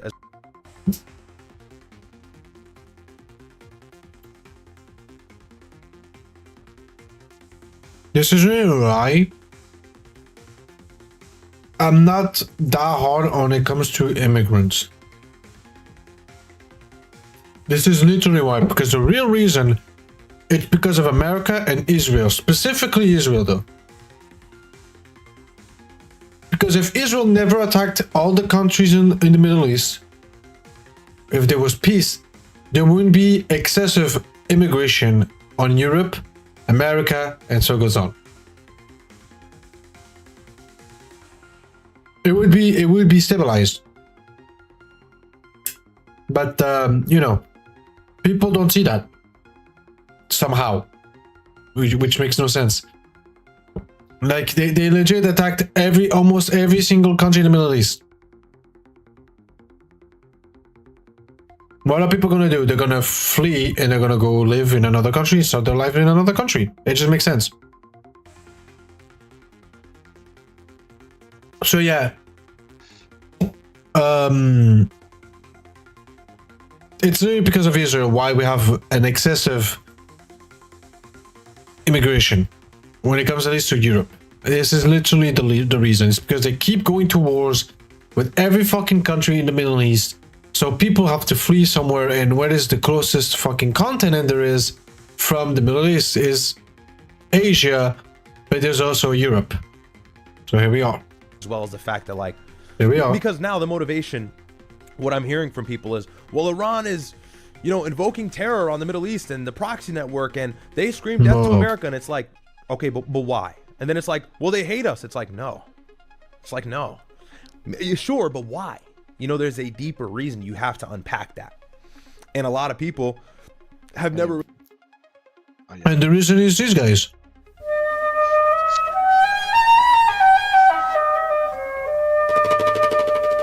You eating something? Yeah, let me do. Yeah, I ate my thing. So yeah, it's because of the Jews. Nothing. If America didn't defend the Jews, and then if they didn't suck their dick, the Iran would never said death to America. That's literally the reason. But here we are. really unpack that or question themselves on that. And I get it. It's like easy for me to say this because I'm Muslim. I get it, whatever. But it's true. It's true. That's why that region is upset with the United States. That's why there is terrorism that comes out of that region. That it, you know, it's super simple. And maybe I'm over explaining it, but it's really dense. People have a hard time understanding this, coming to terms with it. True. You know, violence does breed some sort of resistance. It breeds an anti-American sentiment. And we have the biggest leg. We have the biggest arm in supporting Israel, supplying them weapons. We've done it since the 50s, the 60s, when they were kind of stealing weapons. True. But now in the 70s, you know, they threatened us and we gave them weapons. Otherwise, they were going to be destroyed by Egypt and Syria in the Yom Kippur War. And that's one example, but that's why they're upset. And it's like, how can you not understand that? And I tweeted this. I said, these Trump shills are pissing me off. And I'm not trying to be like anti-Trump. I actually really enjoy how honest Donald Trump is. I really enjoy his lack of political correctness because in a way it's refreshing. You had Obama, forget Biden because, you know, he was kind of losing it, but you had Obama, and Obama was a phenomenal orator. Bro, Biden was a fucking... Biden was literally a fucking toy. He was like, he moving his arms and legs, had like the box, you know, those toys where they had the box, if you pull out a string, it would say some shit. But at least the toy, you could understand what it was saying. He was like trying to pull out the fucking sentence, and in the middle of the sentence, you would go retard mode, and you wouldn't even understand what the fuck he was saying. So... Obama gave the best speeches. Obama filled the room with intellect, regardless of however you feel about him. By the way, terrible foreign policy got us into issues with Russia, got us into several wars in the Middle East. I'm not giving him credit. But what I will say is he had this element of like a political tone that made you feel safe. And like Trump just came in and said, we're building a wall and the Mexicans are gonna pay for it. And it was like, it was cool. You know what I mean? Like, it was, if you think about like, it, yeah, unapologetic, true. Like, fuck you, I'm not apologizing. This is what it's gonna be. And it was at a time where the country kind of did need that. Well, they needed it. And somebody said it's an overcorrection. Now, in the first 4 years that Trump became president, they needed that. The world needed that. 100%. I'd say the world needed it. And whatever. But now it's was like... nah. base. Say what you want. And Now Trump it's... is honest. I think Trump, to me, he was likable. Yeah, he but was 100%. Ever since this new term, bro, it has been hell. It's Well, been hell. mhm. And you gotta admit it. That's what I'm saying. You know, it hurts me to admit it. I didn't vote for him this last term, and I expressed that because of the whole Gaza situation. But outside of everything else, it's disheartening, you know? It sucks. So, anyways, sorry. Andrew Tate Show says Iraq 2.0. Riyadh says thought on Hamza Yusuf. Hamza Yusuf? Am I tripping? No. Oh, Hamza Yusuf? I'm indifferent. I'm not really sure what he talks about. But he works at little Muslim LARP, little nerd LARP here. I know he's a professor at Zaytuna College in California. And Dr. Ali At-Tai is also a professor there. And that's somebody I really would love to talk to in the future. He is a scholar of the Bible. He has a PhD in hermeneutics, as well as the fact that he's an expert in eschatology and all that. That's something about it. Somebody that I want to talk to and interview soon. He's been covering Iran and everything, but he's always been excellent. He's really good. And he used to do apologetics. He debated David Wood back in the day, but he's kind of stepped away from it. But so that's, I know, I've seen Hamza Yusuf before. I've never really listened to him, but I know that his colleague, I'm sure they're colleagues because they work at the same school. I would love to talk to him one day, inshallah. Anyways, all right, sorry. I'm over here yapping. Bro. But we will get into everything. I guess the best place to start is the Truth Social post. I know I'm a little bit behind, so I apologize. I didn't go live the last couple days. All right, someone just said you're like a chocolate version of Myron. What is going on, bro? A chocolate version Pause. of Myron. What the fuck? Okay. Anyways, What the fuck? Where are we currently?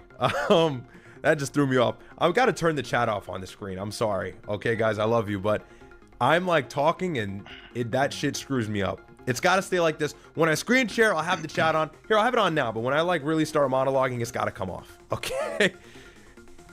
Chocolate version of Myron. All right, bro. Bruh. I'm black, though. They say I'm not black. I am black. So, where are we? Bruh. So, I guess we'll start here. I'll pull this up on screen. So, hopefully you can see this. If you're not watching, you can just listen. I'll read it. But if you're watching, of course, you can read it along with me. So, Donald Trump took to Truth Social. This is 2 days ago. Again, like I said, I'm a little late. But this will kind What of the frame fuck? everything I'm going to... Had chocolates in my fingers. What the f... Okay, maybe when I picked up the cookie, I must have... I didn't know that. explain I later. didn't So even he notice. says, I am pleased to report that the United States of America and the country of Iran have God had, damn, over the bro. last 2 days, very good and productive conversations regarding a complete and total... What? Hmm? What? You said something? No. Okay. The fuck is going on? Nothing. Okay. I'm so confused. But okay. resolution of our hostilities in the Middle East. Based on the tenor and tone of these in-depth, detailed, and constructive conversations, which will continue throughout the week, I have instructed the Department of War to postpone any and all military strikes against Iranian power plants and energy infrastructure for a 5-day period. If you guys don't know, and I covered this in my last tweet, or rather my last live, Donald Trump had issued this 48-hour ultimatum that if Iran didn't come to the table on certain things and whatever, and open up the Strait of Hormuz, the primary thing is he would bomb their power plants, which, if you don't know, that would cause a total blackout. They'd have a lack of food, water, hospitals would run without water, or sorry, electricity, people would die, people in the ICU, whatever. It would be catastrophic. What that would warrant, though, is obviously Iran to strike back, primarily the Gulf countries. Who would have guessed? And their salination plants, by the way, these Middle Eastern Like- countries. Now, I have one thing to say. Americans and the fucking Jews, they don't learn. How the fuck they haven't noticed that every single time they strike where they want to strike in Iran, Iran ends up doing the same shit to the Gulf countries? How the fuck? How they haven't fucking realized? I'd be like, if we continue attacking Iran is going to attack us indirectly. And the indirect is going to be a lot worse than direct. How the fuck they don't see that? That's what I don't understand. It just makes no sense. Countries don't have tons of agriculture. If you bomb those water plants that converts salt water or ocean water into fresh drinking water, if you bomb that and you get into the airspace, you actually hit it, you destroy these things, which Iran has proved over the last few weeks they can effectively do, then you've just exacerbated an already existing problem to a level where it won't be bandaged in a few weeks. Right now, if we have a ceasefire, we might be able to salvage something and get back to normal in the next couple months or weeks. Obviously, you still have the threat of war resuming, and so the oil prices will stay volatile. If you don't know, stock markets and oil prices simply react to threats, not even action. So, you know, one would like to think, oh, okay, Trump is talking to Iran, so he pulled back. No, it's Trump realized if he does that, Iran is going to continuously deal this asymmetric style of warfare. Yep. And at this point, is it asymmetric? Or are we just losing? Yeah, just losing at this point, yeah. Somebody got to say that shit, okay? Is it asymmetric or are we just losing? They're just losing at this point, I have to be honest. Because it gets to a point, bro. They've got control of the Strait of Hormuz. They're bombing the shit out of the Gulf countries. As we speak, they're still bombing them. Every single time I go live, there's some update that Kuwait got hit. The international airport got hit earlier today. Days prior, Qatar is still getting, UAE is still getting hit. Bahrain, Iraq had the whole issue where the soldiers are down. It's like, hey, they're causing a regional mess. Something that I predicted prior. So the Gulf countries, you've got the fact that they're posing a threat to the entire region. Everybody's on their toes. They're controlling the oil prices of the world. Brent crude oil, which is the world standard, has peaked at $120. If it wasn't for Trump pulling a record amount of reserves, it would have stayed there. By the way, he had to lift sanctions off of Russia and Iran to bring these prices back down. Which is funny. Okay, what else have they done? They've been striking the shit out of Israel. They've been doing everything they promised they would do.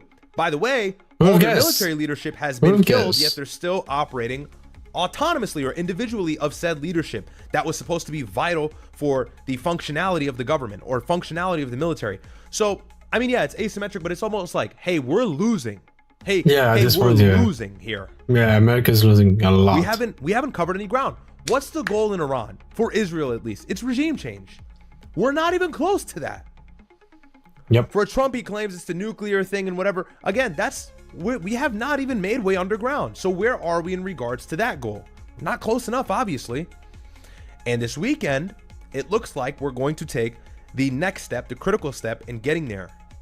So, and it's stupid. They're going to put boots on the ground, but it's going to be very bad for America. Anyways, going to be very bad. He says, I have instructed the Department of War to postpone any and all military strikes against Iranian power plants and energy infrastructure for a 5-day period, subject to the success of the ongoing meetings and discussions. Thank you for your attention to this matter, Donald J. Trump. Okay, so here's the thing. That's cute and all, but that's not true. And I'll pull this up, but I'll explain why that's not true. We can just watch this very quickly. Right about 20 minutes now past the hour, President Trump sounding optimistic about talks with Iran, saying that negotiators have made progress on at least one major point. Yeah. It all starts with they cannot have a nuclear weapon. Just, I said yesterday, they said, what are the top 10? I said, well, number 1, 2, and 3 is they can't have a nuclear weapon. And they're not going to have a nuclear weppen, and we're talking about that. And I don't want to say in advance, but they've agreed they will never have a nuclear weapon. They've agreed to that. They never agreed, bro. They were the first ones immediately after you posted this shit out. They were the first ones that they did not want to negotiate with nothing, with any point, and they didn't agree on nothing. They were the first ones immediately responding to the bullshit. That from Tuesday, now on Wednesday morning. Peter Doocy picks it up. North Lawn, White House. Peter, nice to see you. Good morning. Bill, good morning. And that is a big step closer to the end of Epic Fury if Epic Fury was started to stop Iran from getting a nuke. Now officials here are floating a 15-point peace plan to end the war once and for all. It was a very big present worth a tremendous amount of money. And I'm not going to tell you what that present is, but it was a very significant prize. It wasn't nuclear related. It was oil and gas related. And it was a very nice thing they did. But what it showed me is that we're dealing with the right people. Part of the problem is that part of the group that created all these problems in Iran, Iran's Revolutionary Guard, has a spokesman saying about these negotiations, have your internal conflicts reached the point where you are negotiating with yourselves? Our first and last word. Yeah, they themselves will literally say to everyone, they're not negotiating. They're legit, they keep saying they're not fucking negotiating. They keep lying to the people, bro. Right there. Right there is what I'm talking about. That's so funny. You missed it. If you missed it, we'll play it again. I'll bring it back a few seconds. It's so dumb. Like, how can you say that they're negotiating, that everything went well, even though Irans themselves are saying that they're not negotiating? How does that make sense? No. Simple. They're just trying. They're lying to everyone. That's what they're doing. You know what's funny? What? It took me maybe 7 years since I played Fallout New Vegas to... We don't care. No, wait. One of the characters is just called Trash. That's what you wanted me to stop? Yeah. It's important. It's not important at all. It is to me. To you, but I can tell you for a fact, I don't care and they don't care. 100%. Good for you. But I still said it, so it's fine. Pay attention. This is Fox News. This is Fox News. This is a Republican media outlet. Pay attention. Saying about these negotiations, have your internal conflicts reached the point where you are negotiating with yourselves? Our first and last word has been the same from day one, and it will stay that way. Someone like us will never come to terms with someone like you. But President Trump is suggesting that the old guard... Who would have guessed? Who would have guessed? Fuck's sake. Misconduct shouldn't go unchallenged. At Legistone, we provide professional legal services. Shut the fuck up. Thank you. All their leadership. And then they met to choose new leaders, and we... And what? And what that brought you for? What does that brought you? Stupidity. That's what I fucking brought you. You were fucking stupid. Killed. So anyways, done with him. So that guy's we have retarded. Statements from the IRGC. I also read in an Axios report about 1 or 2 days ago that there were some anonymous sources that gave a tip off to the fact that the IRGC or Iran has not spoken with Trump despite his claims. Yeah. So what's happening here? Trump's being dishonest. Something's going on. What's going on? I think he's being desperate. It's a few things. But I'll tell you the main thing is obviously Trump is losing control of stock prices. Trump is crashing Wall Street. Oil prices are through the roof. Gas is up $1 in the United States. Some people are reporting that it's costing them $30 or $40 more to fill their tank, which is significant. Which is a lot. That's a lot. Jesus. TSA agents are not showing up to work because they're not getting paid. And the cherry on top is the fact that it costs double what it cost prior to fill up their gas tank to the job they're not getting paid for. Under his government, by the way. You could say it's the Democrats. At the end of the day, he's in office. This is a bad look for him. That's and then he's putting ICE agents in unacceptable. place of them. Bad look. Where are we at, bro? But anyways, so the only thing I'm gonna say is this. Do the shut it down. Do the shut it down. I just see the shut it down coming, bro. I see shut down coming for a lot of things. I see shut it down. We have this situation ongoing currently. Iran is saying we're not talking with the United States. Don't know what Trump is talking about. He's talking to himself. Old man's losing it. And then Trump at the same time is saying we're having successful peace negotiations. Trump is pushing off this attack on these power plants. Why? Could be a couple reasons. I think one of the most important things is the fact that Trump realizes even if they hit these power plants, that does not address the most pressing issue, which is why oil prices are so volatile. That's the Strait of Hormuz. The Strait of Hormuz is responsible for 20% of the world's oil export, 80% belonging to that of the Gulf, as well as Qatar's production of helium. 20% is a lot, by the way. It's fucking a lot. Are essential in being exported to other countries, primarily. This is 20% and it's causing a bunch of problems everywhere. Imagine if it was the 80%. If it was the 80%, bro, hey, me and you, Dark, we would live on the fucking street. How bad it would be. If it was the 80%, it would be bad in a bad situation for the oil. Bro, we'd be living on the fucking street, all of us. That's how bad it would be fucking be. lastly, Asia, which, by the way, a couple Asian countries have now stated that in the next 3 or 4 weeks, they may run out of their reserves of helium, of oil, of other things, which again will cause a ripple effect across the entire world, as we've already felt. The prices are high, but this is just step one. It can get worse. And so the biggest issue and the biggest point of pressure for Donald Trump right now is obviously the Strait of Hormuz. He has to secure and reopen the Strait of Hormuz.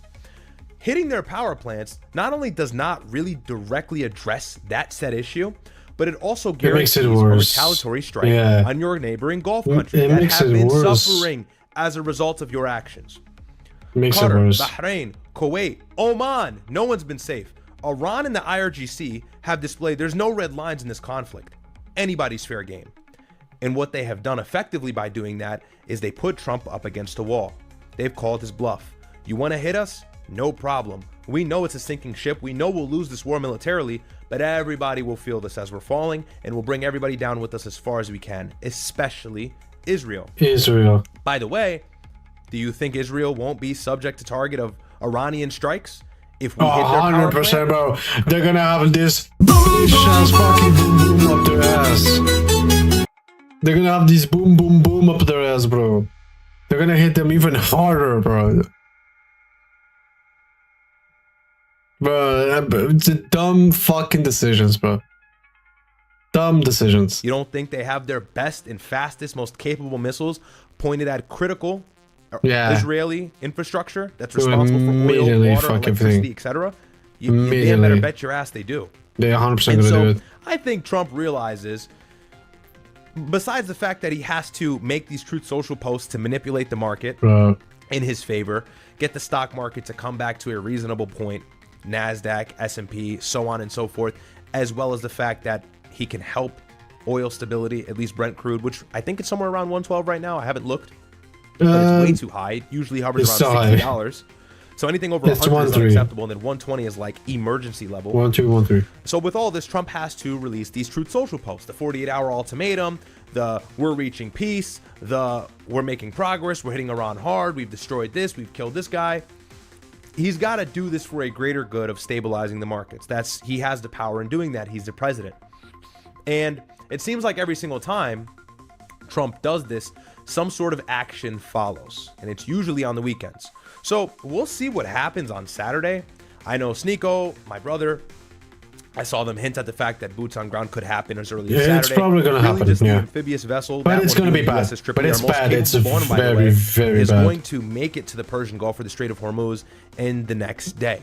It's going to be very bad if they end up putting boots on the ground. It's going to be very deadly for Americans. These and amphibious vessels, the USS Jews, if they end up going as well as a few other it's very bad. Have a total of around 4,500 Marines, 4,500 Marine troops, expeditionaries, that are responsible for any style of warfare, really, whether that's boots on ground, fighting from the ship, whatever.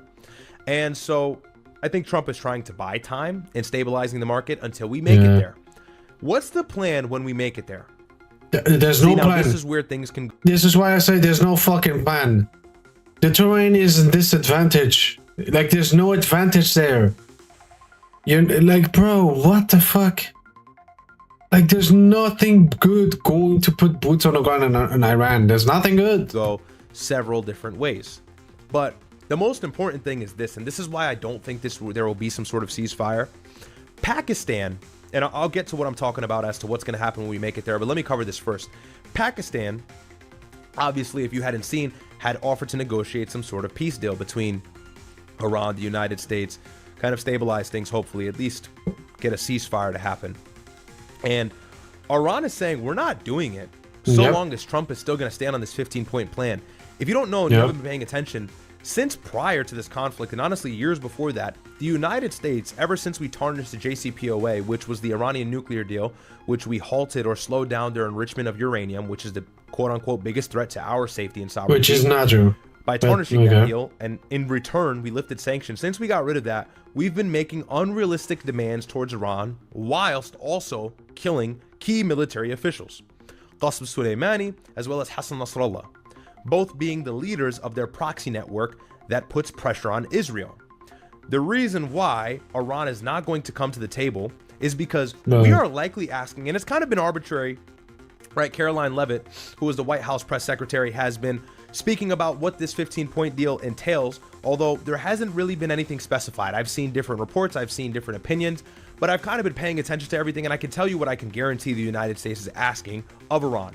One, your missiles program, you've got to nullify it. Yeah, nullify it. As we saw prior, Benjamin Netanyahu had made some crazy demand for Iran to significantly reduce the distance in which their missiles can travel, which would render them useless. If you don't know, Iran is huge. It's 4 times the size of Iraq. And so if these missiles can't make it out the country, why even have them? I can't remember the exact distance, but it was not a great distance, not one that could even exit the border of Iran currently. So we're making demands like nullifying their missiles program. We're making demands like stop funding your proxy networks. We're making demands like stop enriching uranium. And it's like, hey, they're not doing that. And this goes back to what I said in the beginning of the stream. They're not doing that because, and I have to address this. I don't want to keep cutting my own self off.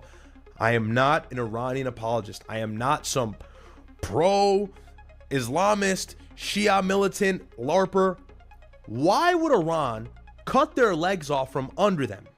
Why would they ever agree to destroying or stopping or immobilizing every asset they have that keeps them in existence, especially their proxy network? It has been the case. Israel has not been able to fight Iran effectively or topple their regime like they successfully have done to every other neighboring nation in the last 50 to 60, honestly, 70 years. They've done regime change everywhere.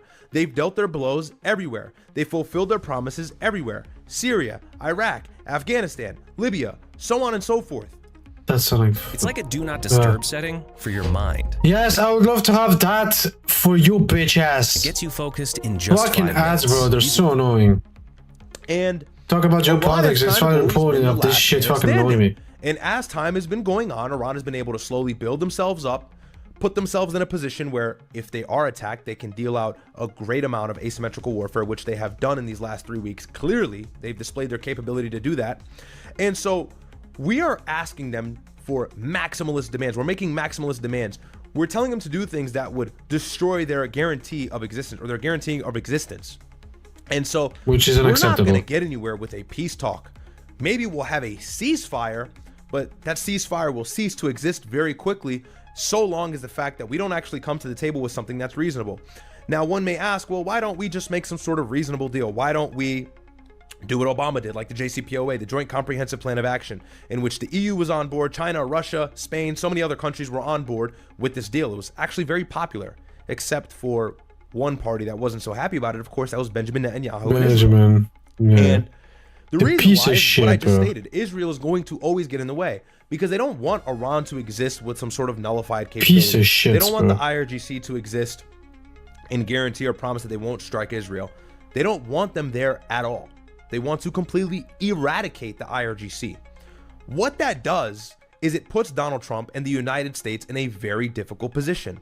Because if we satisfy one party, we cannot satisfy the other. And so long as we are filling one purpose, there's going to be chaos in the other part.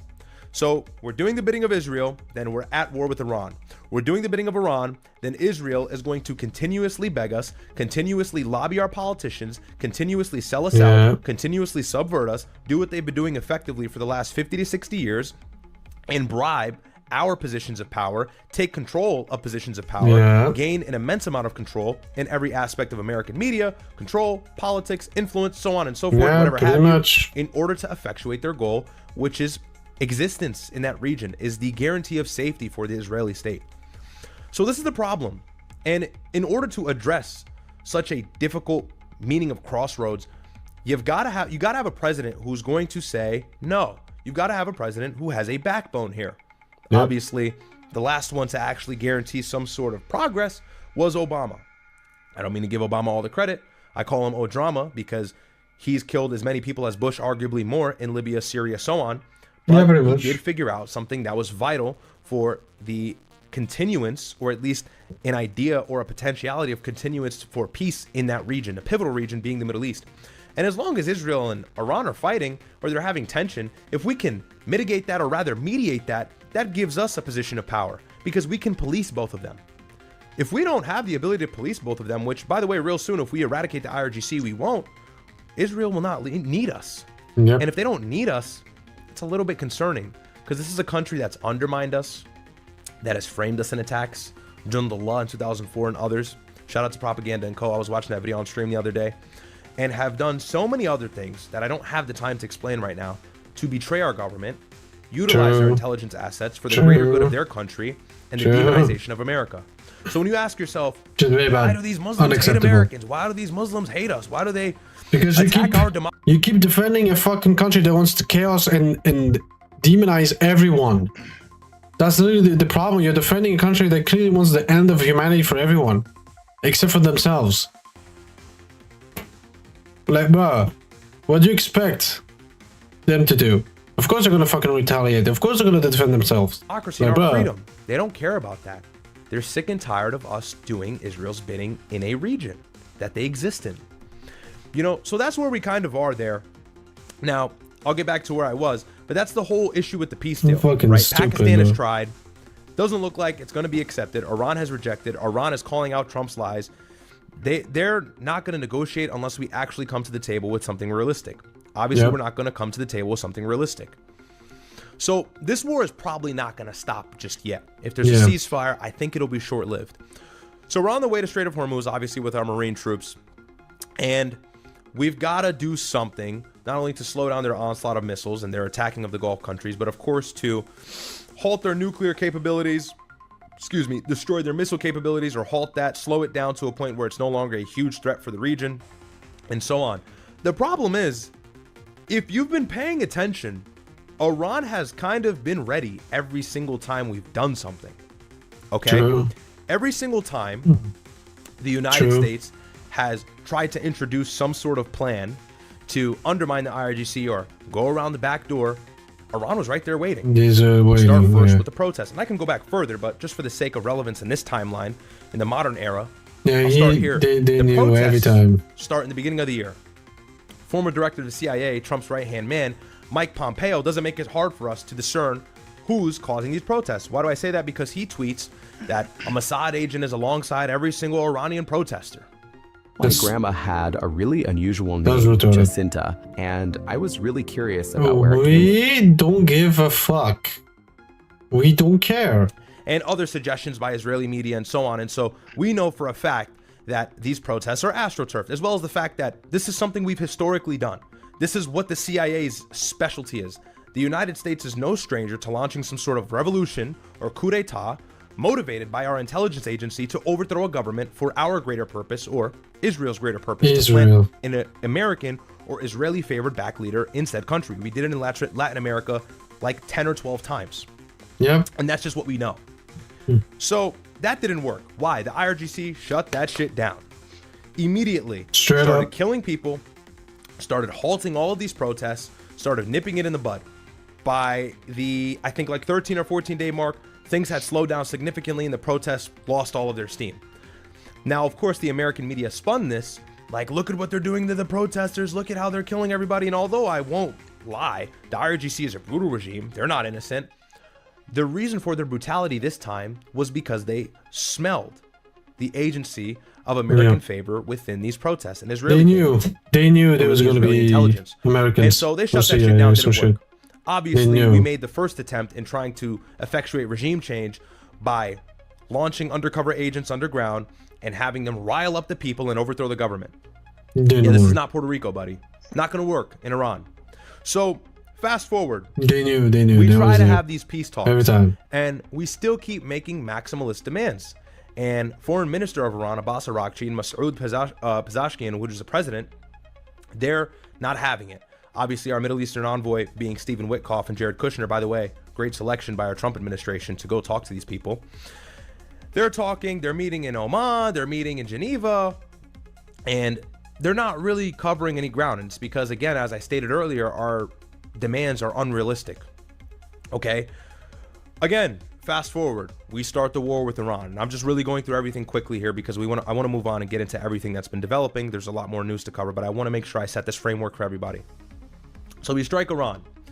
Now, when we strike Iran, obviously we did it out of nowhere. We killed their leader, Khamenei. Interestingly enough, we did it during the daytime, but one could argue it was to catch them by surprise, to kill the leader. Maybe we knew where he would be during the daytime. I don't know, whatever intelligence go-ahead may have been spoken about by Israeli intelligence and U.S. intelligence, but we struck during the daytime. Apparently caught them off guard. Immediately, within the hour, they strike back. They hit like 8 countries in the matter of 6 or 7 hours. Countries after an hour, they hit all the countries in Bahrain, the Gulf. Saudi Arabia, Riyadh being hit. We were in the Twitter spaces with Suleiman, and obviously we're getting the go-ahead. In the Twitter spaces, as in the hour when they attacked every country on the Gulf and Israel, I saw the videos. I was like, holy shit, they're not here to play. They're here to fuck everything up after what they've done. Like, I saw multiple videos of multiple missiles hitting in multiple targets. I was like, holy shit. Iran is a lot more dangerous than I thought. I thought they wouldn't gonna do a lot. I knew they can do some damage, but then they didn't expect to do to this extent, where they attacked multiple countries at the same time, to attack indirectly when it comes to economy, politically, with the oil and so goes on. They were legit hit everyone very hard, unexpectedly, which is very impressive. I'm not gonna lie, it is very impressive, I have to be honest. It's because these guys have live Telegram coverage on the ground, which eventually graduated to the news. So this news was confirmed. They hit several countries in the matter of a few hours. This tells me Iran was ready. They had some sort of preemptive plan that if the United States hits us, or if they kill their leader, they have this dead man switch activation. They have some sort of autonomous protocol that would happen. Regardless, whoever says to do what, if we're attacked, this is what happens. And for the first week, they dealt a good damaging blow to the region. And you may say, well, bro, in the first day, it was fucking crazy. When I found out, I was like, what the fuck, bro? Iran is not here to play. Holy. It's still safe, and I've got family in Dubai. You got to realize a lot of this is rather theatrical or symbolic. The fact that they can penetrate the airspace of Israel, that utilizes our defense systems. Same thing in the Gulf countries. The fact that they can penetrate the airspace, hit critical infrastructure, hit our military bases, destroy our missile defense systems, shows something that the United States cannot afford to be exposed on. We're not impenetrable. We can, in fact, get hit with Iranian-made missiles. So that sends a message across the entire world. Wow, is the United States as strong as they seem to be? Is their military spending really going in the right direction? Yeah. That's why it's so damaging, as well as the fact that Donald Trump comes out later and says he did not expect these strikes to happen. He didn't know that the GCC would be directly hit. And at the beginning of this war, Mohammed bin Salman and others, he's kind of like the leader of the GCC, but several Gulf countries had said, we don't really want to be too involved. We want peace in the region. And now they're joining the fight. Why are they joining the fight? Because they've realized Iranian missiles deal a big blow. Iranian drones pose a huge threat. Iran having control of the Strait of Hormuz is detrimental because their oil goes through that 20-mile wide passageway. So as long as this crazy military, religiously motivated regime has control of this critical passageway and has beef with the United States, which isn't going to end anytime soon, as well as Israel. You have beef with Israel, you have beef with the US. We've got to topple this regime. So now they're on board. Okay? So you fast forward again. You look at every single different instance here. And I went over this in the video with my brother. We spoke about this on live. It seems like Iran is kind of ready. They're ready to deal, maybe not an even blow, because we've destroyed a lot of their infrastructure and we've dominated their airspace, but they'll hit us in the knees. They'll hit us low. They're effectively kicking us in the balls. You know, we're punching them in the face. They're kicking us in the balls. And it's like, that's a cheap shot. What the hell? But it works. But it works. Yeah. So that's where we currently are. That's kind of how we got to where we are right now, 3-week mark. By the way, the Trump administration, all these MAGA shills said it would only be 3 days. It'd only be 4 days. No, it'll be 4 days, 1 month later. And they're still getting fucked in the ass. And then it went to 2 weeks. Or really, it started at 1 week. Then it went to 2 weeks. Then it went to 3 weeks. We're entering our 4th week. And the IRGC still stands strong.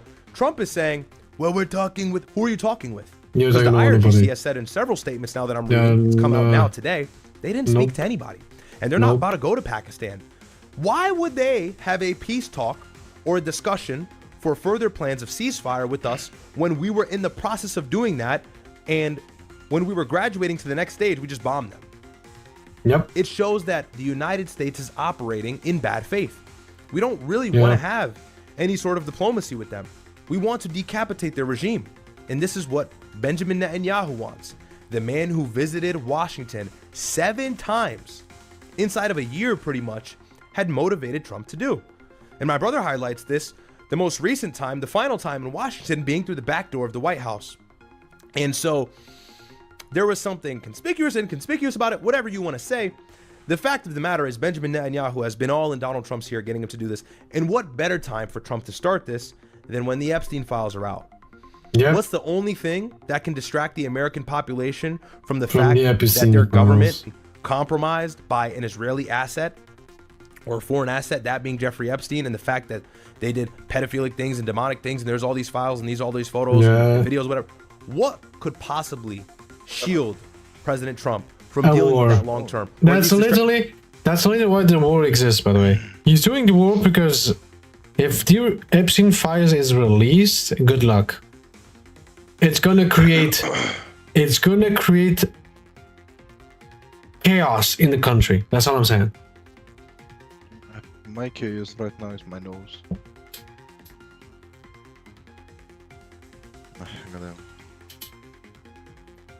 This is literally why the war exists. It's because you have the Epstein files. I try to distract us from the actual thing that's going on right now. People, it's a full-fledged war in the Middle East. Go to the news now. Try to find a story on Epstein. Type in Epstein. You're really not going to find much. You had the Clintons doing their testimony. No one paid attention. No one cared. Everybody wants to see what's going to happen in the Middle East. Understandably so. That's a pivotal region. We've spent years there. We've spent trillions of dollars there. In Iraq, in Syria, in Libya, and so on. We've toppled regimes there. Weapons of mass destruction, war on terror. The American populace is very familiar with this region. We've been there plenty of times. We spent lots of time there. Our key personnel has been there. So it was opportunistic for Trump to take the bait at this point. Do I think he was eventually going to do it? Probably, because I think that's what he was lobbied for. Yeah. I think that's always been. I mean, the fact that his name appeared in multiple cases in the Epstein files, which just shows that he was desperate, and he knew that if that was going to come out, he's going to fall. So the only desperate thing they had in the arsenal was pretty much going to war with Iran. Because the Epstein files, it would bring down 2 countries pretty much, is Israel and America. And that is woo! If the Epstein files end up being released, hey, good luck, bro. The motivation with Trump, because why get into office and then destroy this Iran nuclear deal that's going to guarantee some sort of diplomacy with Iran? By the way, if we have diplomacy with Iran, then we can actually make some sort of maximalistic demand, like, hey, pull back on the proxies and we'll give you more money. Pull back on the proxies, we'll put you into this world organization. Pull back on the proxies, we'll give you military security. That could have been possible because they were happy to come to the table with Barack Obama. They said, okay, no problem. We've just been waiting for an American leader to actually have some sense. We'll talk to you. Yep. These are relatively reasonable people. These are Persians. They're not Arabs, but they're smart. And they're not going to let anybody undermine them. And if they're going to lose a war, they're going to lose while taking something down with them. Yeah, taking everything. You know? So that's kind of the long and short of how we got here. And there's more I want to talk about because now Israel's given this 48-hour command, to destroy tons of infrastructure and whatever. But I want to read chats for a second because I don't like to let these pile up. But, you know, I've just been really upset, I'll be honest, because me and my brother work so hard to give you guys real-time coverage, tell you what's going on. And people have the gall and the nerve to say, Trump's doing a good thing. It's not a good thing. Trump is liberating the United States. Trump is liberating. It's literally bad for everyone. There's no winners. There's no winners. There's no fucking winners. Except one. Israel. They're legit the only one that actually benefit from this shit. everyone's taking hits, everyone's bleeding, everyone's like, it's like it's like every country, they're in the middle of the war against Iran. Iran managed to get hit everyone critically. Everyone's bleeding, and the only one that hasn't been hit, I would say critically, is Israel. And they can win the war, and they win everything, and we come out with a bunch of fucking critical fucking hits and bruises and gunshots. Like, bro, there's nothing here. Israel, Trump is giving peace to the Middle East. He's ridding the last remnants of terrorism. It's not. Idiot. It's this not. exact action is what is going to breed more and more terrorism. The anti-American sentiment that comes from the Muslim world is due to our incompetence in destroying their region. So, and I if Americans ever put their foot in the Middle East, nothing would have happened. The only thing that would have happened is the Jews. The Jews would get fucked. But if they never intervened, there would be peace. If I have to be honest. But it's like, bro, I've had it. So I said tonight I'm gonna do a little bit more of a deeper breakdown, because how did we get here and why are we here? It's important questions. I had like 3 articles, bro. I didn't mean to go on that long. Okay. Sorry. Let's see. Let's take the chats. Shout out to all you guys in here. Okay. Chief Taro, welcome to the membership squad. Thank you so much, man. Welcome to Riyadh squad. God bless you. Appreciate the support. Is Myron at OU? Curious if you will be out at bars? At bars? Yeah, my brother's the last person to be out at a bar. But yeah, he is going there now. You can check out all the live updates with Uncensored America. Wilder says, Trump underestimated Iran. If we send troops, boom, boom, boom. True. Going to be a terrible day. Love the content. Stay locked in. Yeah, true. Yeah, absolutely, man. Thank you for the super chat. I'm about to get into that in a moment. Downtown says, we know Trump is not pulling out of this war, so what is the best and worst case scenario from this war in your opinion, Riyadh? I'm going to get into that right now. Great question. Thank you for the super chat. Myron Gaines. Hey, what's going on, bro? Shout out to Myron in the chat. Big Bro is here. Thank you. Thanks for the $6 a month, man. Is it 6 or 7? What did I make it? I don't even know the membership price. But thanks, Myron. Thanks, Big Bro. By the way, same guy who funded this whole setup. Cam 2 times. Thank you so much for the membership. Thank you. Welcome to the squad. Zeno says, incredibly well spoken, concise, and articulate knowledge. I have been learning an immense amount from you and Myron. Riyadh, my brother, keep doing what you do, man. I, as well as many others, truly appreciate you. Hey, man, thank you so much, man. Really appreciate that. Thank you for the super chat. That means a lot. Bank Hill, Dave, shout out to Bank Hill, Davesters, and Zeno for joining the squad. Shout out to you guys. Much love. Don DeMarco. Appreciate the love, man. Appreciate the love. Yeah, it's just like, I know a lot of people agree, and hey, Star Gamer, welcome to the membership, bro. Thank you. Where was I? Yeah, it's just frustrating because it's increasingly obvious. But we'll get into this. It sucks, but yeah, it is what it is. Times of Israel. And this reads, Israel concerned Trump could stop war suddenly, is trying to wipe out Iran's arms industry within 48 hours. I see a couple people telling me to check out the White House on X. So we'll check that very quickly. And we got some stuff we'll react to. We'll have fun.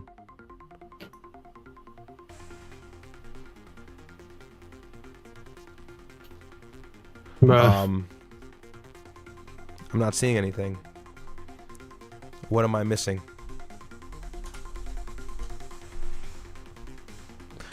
Give me 1 second. Somebody said check out what the White House just posted. I don't see it. You don't see it. Is the sound on? Well, yep. What is this? It's launching soon, right? Yes. It's launching soon, right? Oh, what is this?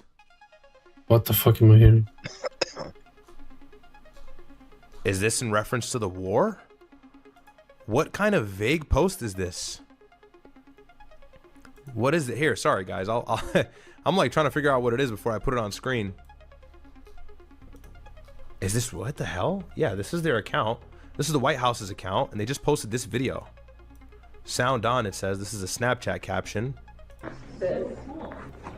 It's launching soon, right?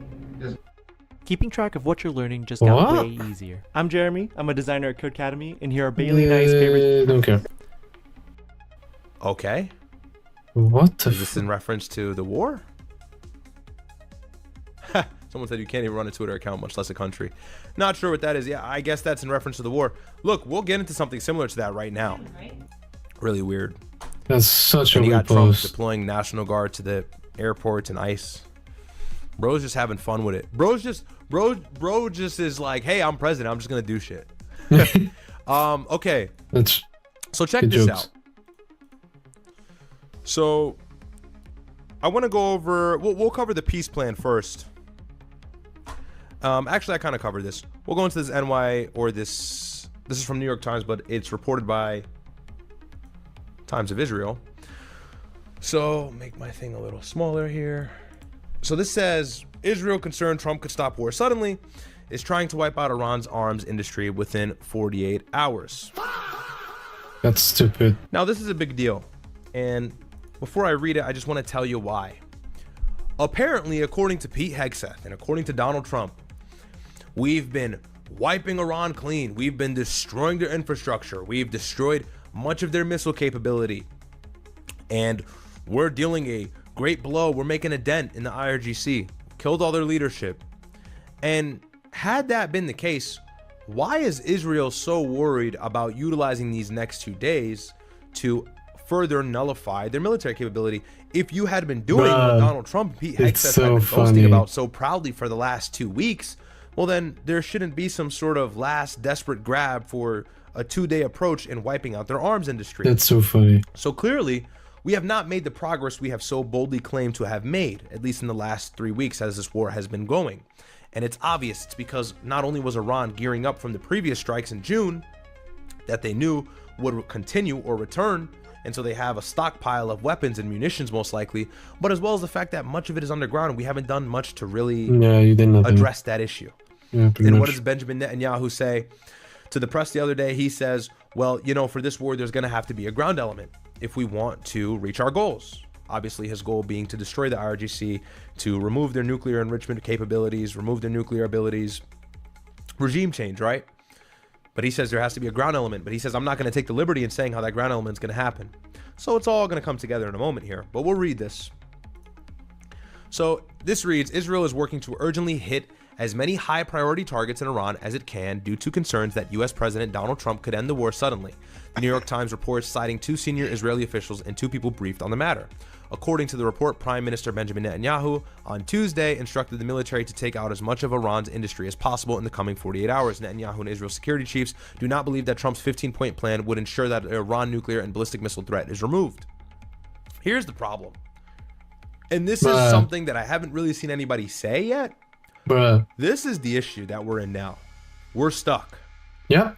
Because if Trump somehow manages diplomacy, as he says, there's nobody left to even talk to from Iranian officials because they've killed everybody, but whatever. If we can manage diplomacy with Iran in the coming 48 hours, in the coming days, which is unlikely because we have 4,500 Marines on their way that will arrive in the next 2 days.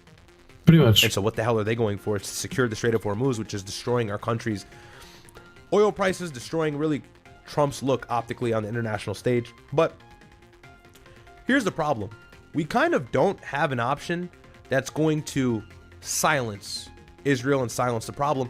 Israel's going to make sure this war stays relevant. They're going to make sure that the United States can't walk away from this. We've gotten started already. We've already started, and we've already covered ground, really, from a perspective of damaging their infrastructure. Israel's gotten the go-ahead to hit their oil refineries and so on. And so we still dealt a decent blow. Don't get it twisted, right? But you think Benjamin Netanyahu, the guy who, by the way, his word goes clearly because we're in this war, you think he's going to let this just end all of a sudden? Do you think he's going to allow a ceasefire? You mean this Jew, bro?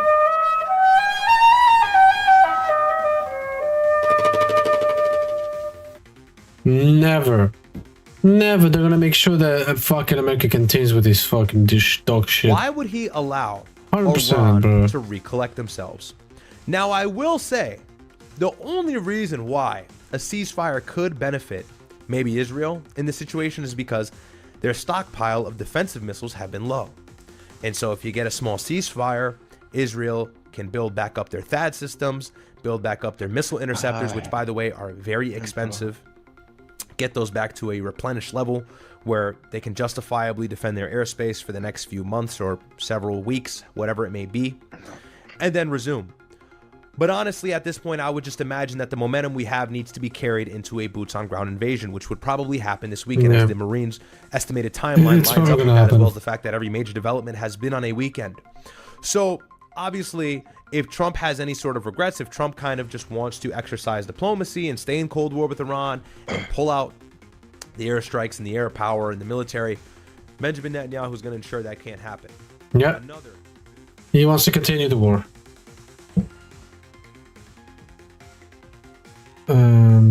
There we go. So this is still in the matters of connected with the war. So it's a podcast where this guy was invited, and he was invited to a podcast where Jews are the ones running it. So it is what it is, and they tried to pressure him for what it looks like.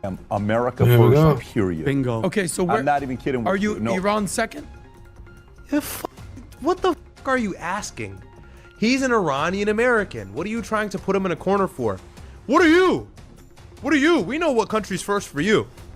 Fucking Israel first for you, bitch. Yeah, you can't. I don't even think that. But here's the problem. If you are favorably for this war, if you think there's some sort of positive effect for this war, you have forfeited your America first position, period.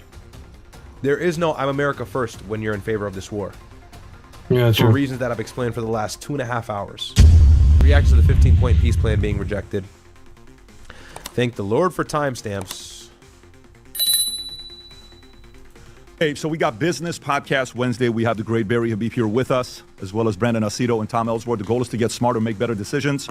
So a lot going on. I mean, obviously, we have to still continue talking about the stuff that's going on with Iran. I think there's a 15-point plan to end the war with Iran, as Trump says the regime has agreed to scrap nuclear program. What does that really mean? Iran's come back and made their request. They want reparations for the damages that has taken place. We'll go back and forth. We'll address that. Also, why does Iran want their nuclear enrichment? Why do they want a nuke, even though there's a fatwa against it, which is a religious ruling by the previous leader Khamenei, in which he's now succeeded by his more extreme son, Mojtaba Khamenei. But regardless of that, stay focused here. What is the point of this nuclear enrichment? It's to hedge. There's gonna be difference. If you have the threat of being able to make a bomb at any time, you can guarantee that you won't be subject to regime change. That's another thing. If the United States was not notorious, as well as Israel, really primarily it's Israel, for toppling leaders all over the Middle East, really, all over Iran, they've been neighboring to witnessing this, well then maybe they wouldn't be so extreme in their goals of chasing such a nuclear program or a nuclear bomb, whatever it is that they really want to create. And so, again, this is why I always say Obama fixed the problem. But of course, Trump undermined it because at the end of the day, the donors and Israel as a whole, they don't just want them to not be nuclear capable. They don't want them to be there. They don't want them to be there because they check their power. Checks and balances, hello, proxy network, missiles, they keep Israel at bay. And then at the same time, just this morning, could have been last night, but I think it's this morning, the age to join the military, that was always 34, 35, because I'll never forget being in boot camp, and a 34-year-old guy was with us. We were 18, 19 years old. We're like, what are you doing? He says, I got out, did 8 years, want to come back in to finish my 20 years. I said, you're 33, 34. Maximum age at the time was 34, 35. Now, as of today, for some of you that are open and interested, Vinny's outside right now trying to get a job, just so you guys know that. He's concerned. He's worried that AI is going to replace his character on the podcast. And he says, look, I got to go back into the Probably could, that dumbass military. The age is officially from 35 to 42 years old. I wonder why. Maybe they want you, they need you. We'll talk about it. Vinny's requesting if they can raise it to 48. They're not listening to him. But we'll see what's going to happen there. Aside from that, a few other things that's going on. Wall Street Journal comes out with a story. With everything that's being talked about, you would think they're talking about lowering the rates, right? But no. Wall Street Journal comes out with a story talking about a Fed likely hikes next, not cuts. Wall Street Journal. Just a couple days ago, they're talking about that. What do you mean rate hikes? Or maybe they're going to be raising the rates. When it comes down to no masks for ICE agents for airports, a lot of videos going around showing the fact that ICE agents are being polite, giving water, taking care of people, being respectful to them.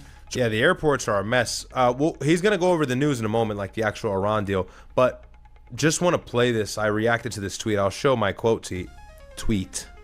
But this is what he said, I think, in a previous show. The one previous to the one we were just watching, or before that. I am America first, period. Bingo. Okay, so I'm not even kidding. Are you Iran second? No, I don't even think that. How does that make sense, bro? What does that have to do with it? Like, bro? What if it's Iran second? You put America first, bro. I'll go try if you put Israel fucking first, you fucking nigga. You're a retard. You're the first one to put fucking Israel first. Yeah, you can. You're the fucking first one to put fucking Israel first, bruv. Even though Israel is actually the fucking problem. Jesus Christ. Oh, well, it's always them. It's always fucking them, bro. It's always fucking them. Like it's fucking impossible. I don't even think that. It's like, look at Adam's little sinister ass trying to put him in a corner. Do both. I am America first, period. Bingo. Okay, so I'm not even kidding. Are you Iran second? Yeah, fuck. What the fuck are you asking? It's so He's dumb. an Iranian American. What are you trying to put him in a corner for? What are you? What are you? We know what country's first for you. We know your country first for you. I don't even think that way. Yeah, you can't. I don't even think that way.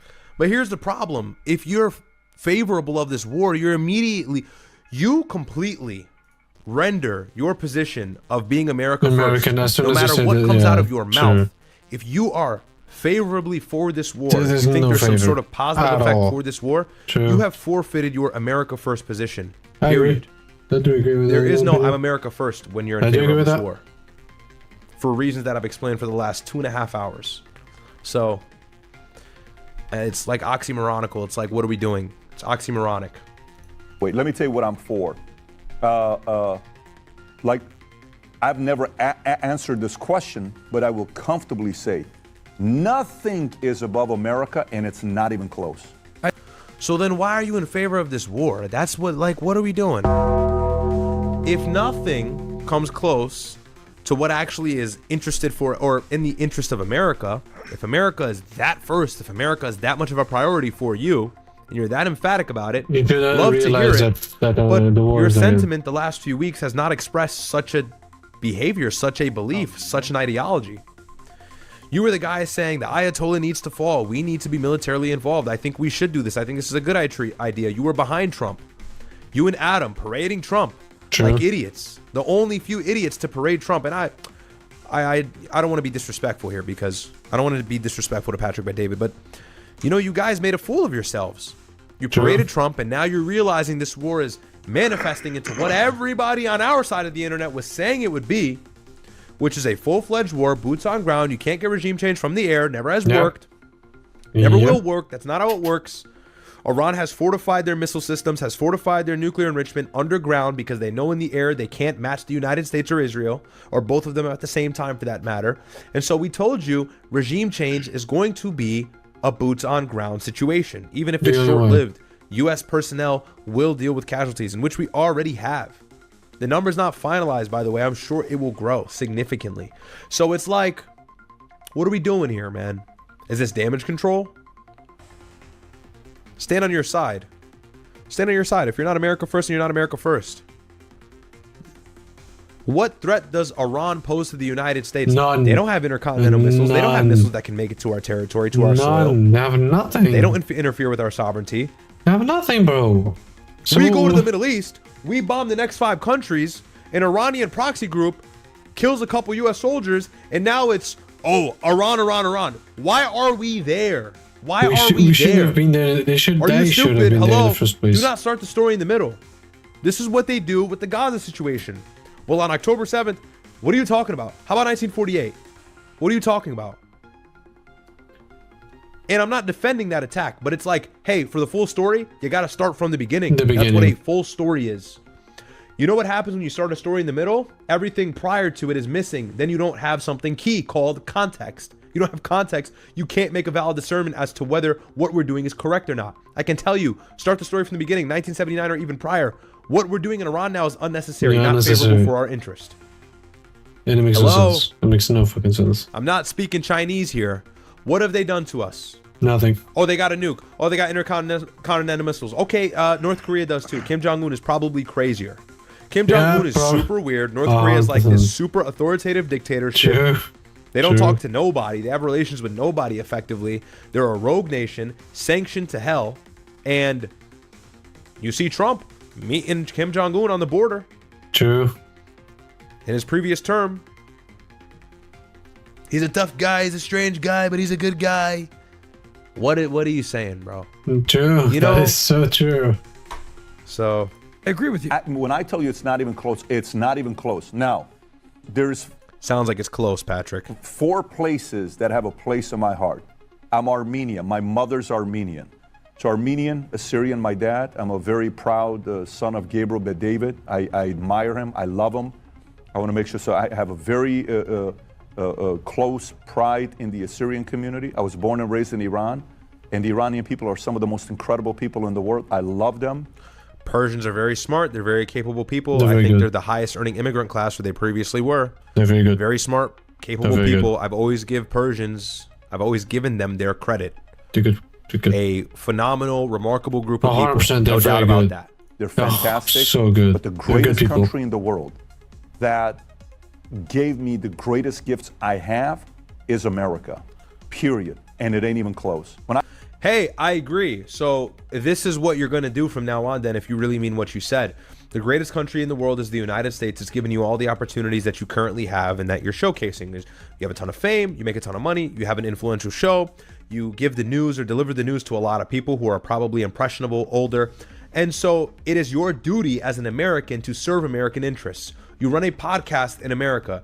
You talk about America. There are American flags all over your setup, if I remember correctly. You're pro-American in every way, so much to the point that you will entertain Zionist talking points about Islamic terrorism. Fine, whatever. But you cannot support this war at the same time and then turn back around and say this. What kind of Yeah, damage true. control, disingenuous, lies of omission bullshit is this? You can't two-sided. Draw the line, man. Yeah, that's true. Draw the line. You have to pick You a gotta side. draw the line. You have to Don't pick a do side. this straddling bullshit. Unfortunately. Adam gonna do it because Adam is It is who he what is. it is. Adam is hello. But like you He's should know a better. fucking Jew. We know that. And that's what makes me think. Is there foreign money in his pockets? There very likely may well be. Like what? Because what is this position for? I get it. Oh, he's Iranian. Oh, he's secular. Oh, he's Christian. He's Iranian. He's Persian. He's Assyrian. It's like, bro, he's all these things. But is he American? I don't give a fuck. I don't give a fuck. I've already explained for 2 hours why this war doesn't benefit the United States. So tell me why he's in favor of this attack. Tell me why historically Patrick Bet-David has secretly supported the idea that Islamic terrorism stems from ideology of Islam. You could do the whole apologetics thing, we can get into theology, but really Islamic terrorism, Islamic aggression, all this stuff that's got a connotation with Islam actually stems from an anti-American sentiment that is motivated by our intervention per the command of Israel in their region, where we wreak havoc amongst their people and their population for years at a time. Iraq, Syria, Libya, Afghanistan, like several other countries. Oh, there's nothing And to via say. proxy, Jesus Sudan, Christ, my bro. home country. Not the United States, but certainly Israel, because the UAE has got their hands all in Sudan. And they're a direct ally. They have a direct access. They have a direct partnership. You don't think there's Zionist footprints there? You got another thing coming. You're a fool. So Turkey as well is next as well. That's what I'm saying. I just tired of it, man. From all the comments, all the Trump shills, and like these guys, it's like no one wants to be honest anymore. These guys have big voices. Steven Crowder also doing the whole anti-Islam thing. It's like, yo, bro, not based.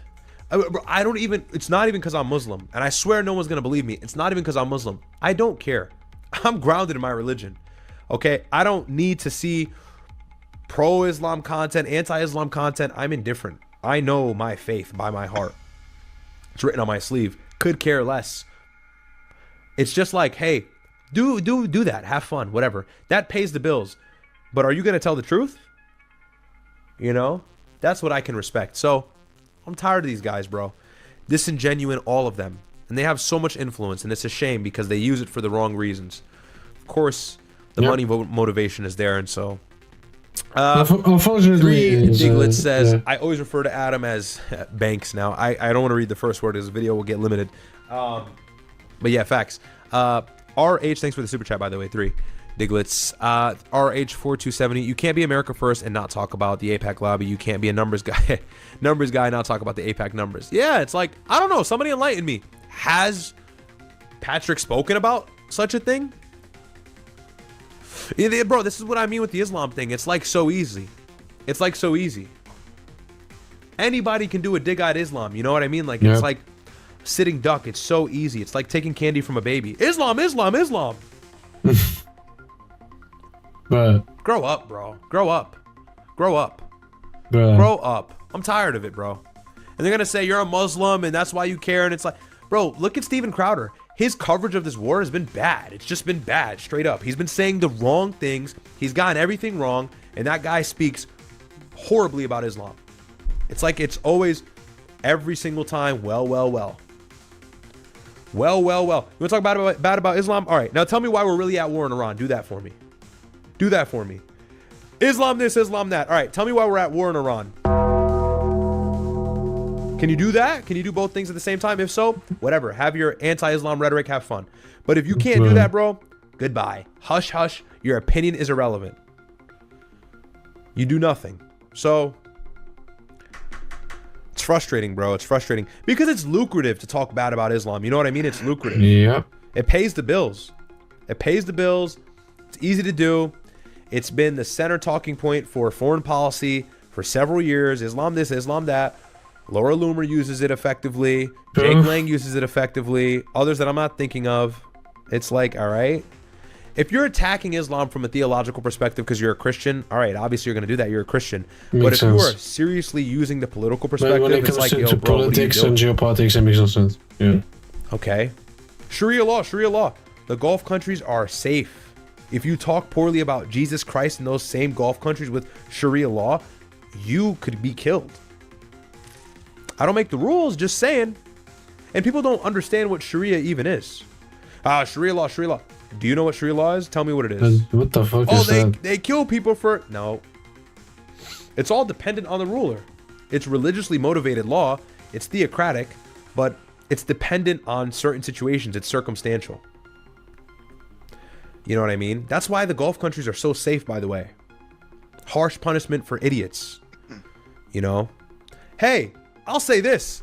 If the United States had a theocratic regime, Christian, that ruled by the Bible, the country would be significantly better. It'd be so Hello. good. Yeah, Hello. it would be a lot better. Definitely a W take there.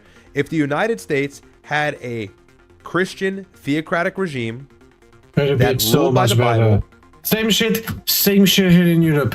If we had that shit, Europe would be amazing to be. Like here living, like this would be the best fucking, one of the best continents ever. Like it would be the same shit, but it's unfortunately it isn't. would be ruled honestly by the Bible, ruled by Protestant principle, Catholic principle, whatever. Yeah, 100%. Muslims would have safe conduct to their mosques. Muslims would have safe conduct to the lands. Wouldn't hurt us. So there is a benefit in like theocratic rule as long as it's not extreme. Again, like I said, the Gulf countries, Saudi Arabia, very safe countries. Yeah, they have harsh punishments for people who mess up, but there's a fruit in that. And there's something to be gained from that. It's that people don't do those things. People actually are hesitant to do such crimes because the punishment is never worth it. That's like the, you know, that's kind of the point. That's kind of the whole idea. So, and it takes an honest person to admit that. It does. It takes an honest person to admit that. But I don't want to get too theological, but it's just like, bro, it's always the Islam thing. Because if you watch Patrick Bet-David, it's like always Islam. It's like always Islam. He takes any jab. Bro, a Muslim sneezes. No. Nigga, a Muslim sneezes. No, I'm well, I'm a numbers wondering guy. if You see he this talks, Muslim. It's he like, talks more than just Islam. At this like, point. dude, enough with the anti-Islam. I don't watch this nigga, but I'm Muslim sneezes, bro. Is he Muslim only talk trips, about actually Islam? Like, drops his water bottle. Then what's the point of watching his fucking content? What the fuck? A water bottle Fucking hits a dog girl. shit. Now it's, well, I'm a numbers guy, and you see Islam. And I'll admit, Muslims be bugging. Muslims be bugging. There are some attacks, no doubt, where Muslims are responsible and that's it. It's like that was unacceptable. I'll be the first to condemn it. But hey, like in 2026, is like Islam a legitimate problem in the United States? The answer is absolutely not. You know, me and Sneeko debate about the Times Square thing. Yeah, we have our disagreements, whatever. Me, my brother Sneeko, we fight. We're on a Discord call for an hour and a half going in circles. But like, we all understand that's not the main issue in our country. We'll have discourse, we'll talk about it, it's relevant, whatever. Gets clicks, gets views, everybody loves to see it, whatever. But that's not actually the main issue. That's not even the 10th biggest issue. So it's like, hey, you know, wake up. Wake up. Is it 2001? Nope. What the fuck is such outdated rhetoric, you know? You got to understand my frustration there.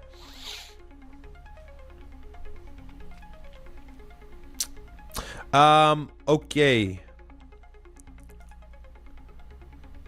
We're caught up on chats. All right, let's continue to see what Patrick is saying. We'll go for a little longer. Wrap up at some point. But let's see what Patrick had to say. Hey guys, make sure to like the video if you're enjoying the stream. Helps me out a whole ton. I know there's no shortage of reminders to like the video these days with streamers, but helps us out. So I appreciate the love, guys. I have a good messaging right now going with ICE agents, going out there working while TSA agents are not working. I don't know what the number is. Over 400 TSA agents have TSA employees have full-on quit since the shutdown. Absence hit. Yeah, Democrats have terms that they need to be met before they put funding back into DHS. And as a result, TSA workers have not been getting paid. They haven't been working at airports, and airports have seen record amounts of traffic, lines, flight delays, things like that. No. Well, not even flight delays. That's so stupid. How? How does that happen? I mean, I guess the war. Yeah, probably the war. They're gonna use the. How the fuck does that end up happening? Jesus Christ. Is really people missing their flights, rather. So, and now Trump is responding to that by putting ICE agents in the position of what was TSA agents, and then now he's deploying the National Guard. It's like, hey, bro, not gonna work. It's 12% of the 30,000 workforce. That's 3,450 as of Sunday. If you're traveling, it's still not a good sign. And some places are addressing it. Some places are not. A hidden $580 million oil bet. I don't even know if it's hidden because we know about it, but it was a $580 million oil bet. The first thing I want to talk about is story that comes out. U.S. sends 15-point plan to end war with Iran, as Trump says the regime has agreed to scrap the nuclear program. Okay, so let's read through this. The U.S. has sent a 15-point plan and seized proposal to end the war in the Middle East, and President Trump claims the regime has already... Patrick is such a polished guy, man. I just wish he was on the right side of these things. I genuinely used to have a lot of respect for him. He's a polished guy. He's smart. He's ambitious. He's got the perfect immigrant story. But then it comes to the whole anti-Islam LARP as well as this war. It's like he's just so bad. He agreed to a critical part of the peace, no nuclear weapons. They've agreed, Trump said Tuesday, of his biggest demand. Rob, is this the president speaking? Yes, sir. Go for it. What was the turning point to make you want to pursue a ceasefire? A few days ago, you said you wanted to continue bombing Iran. Oil prices, I'll tell you. Okay? Oil prices. Trump felt that oil spike, okay? You don't think people in his admin are telling him, hey, bro, we got to figure some shit out. You don't think the Trump administration, you don't think his key assets, his key partners are in his ear saying, Mr. President, we've got to figure something out. Of course they are. Same guy that got the intelligence go ahead, by the way, that going into war in Iran is a bad idea and we're going to have to put boots on ground. Ele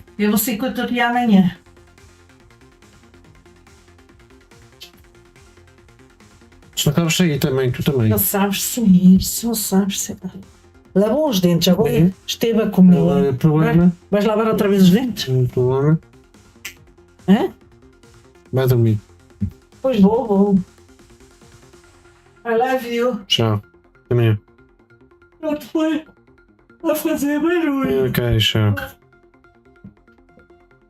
Same guy, by the way. They told him that. By the way, just making that clear. Now you want to pursue peace talks. Was there something The that fact happened? that they're talking to us and they're talking sense. And remember, it all starts with they cannot have a nuclear weapon. Just, I said yesterday, what did they said? All right, invade. I love how he does this with his hands. Just, it's like he's trying to swim. North Korea too while you're at it then. Same energy. what are the top 10? I said, well, number 1, 2, and 3 is they can't have a nuclear weapon. And they're not going to have a nuclear weapon. And we're talking about that. And I don't want to say in advance, but they've agreed they will never have a nuclear weapon. They've agreed to that. Okay, so that's what the president's saying. This is the 15 points. Iran must dismantle existing nuclear. But they're not going to stop their enrichment. Do you understand? They're hedging. That's to self-defense. In return, Iran would benefit from, third 12, the end of sanctions imposed by the international community, the U.S. assistance to advance its civilian nuclear program, and U.S. snapback mechanism allowing for automatic reimposition of sanctions if Iran fails to comply would be removed. Now, this is what they said. Rob, do we have anything of them responding to this?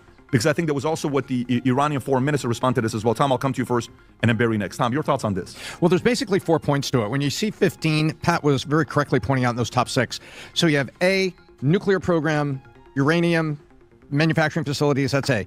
B, Hamas and Hezbollah. You must stop funding them. C, you can build missiles, but only little ones to defend your borders. And then D, the sanctions go away. So it's nukes, Hamas, missiles, and sanctions. And that's a 15-point... Look at the amount of fucking things they want from Iran to stop. Even though they're the ones causing... Even though they're the ones fucking everything up. The audacity, bro. The audacity, they're demanding all this shit, even though they are the ones defending themselves. When That's you get down fucking to audacity, it. Now, bro. you know, what's interesting about this is...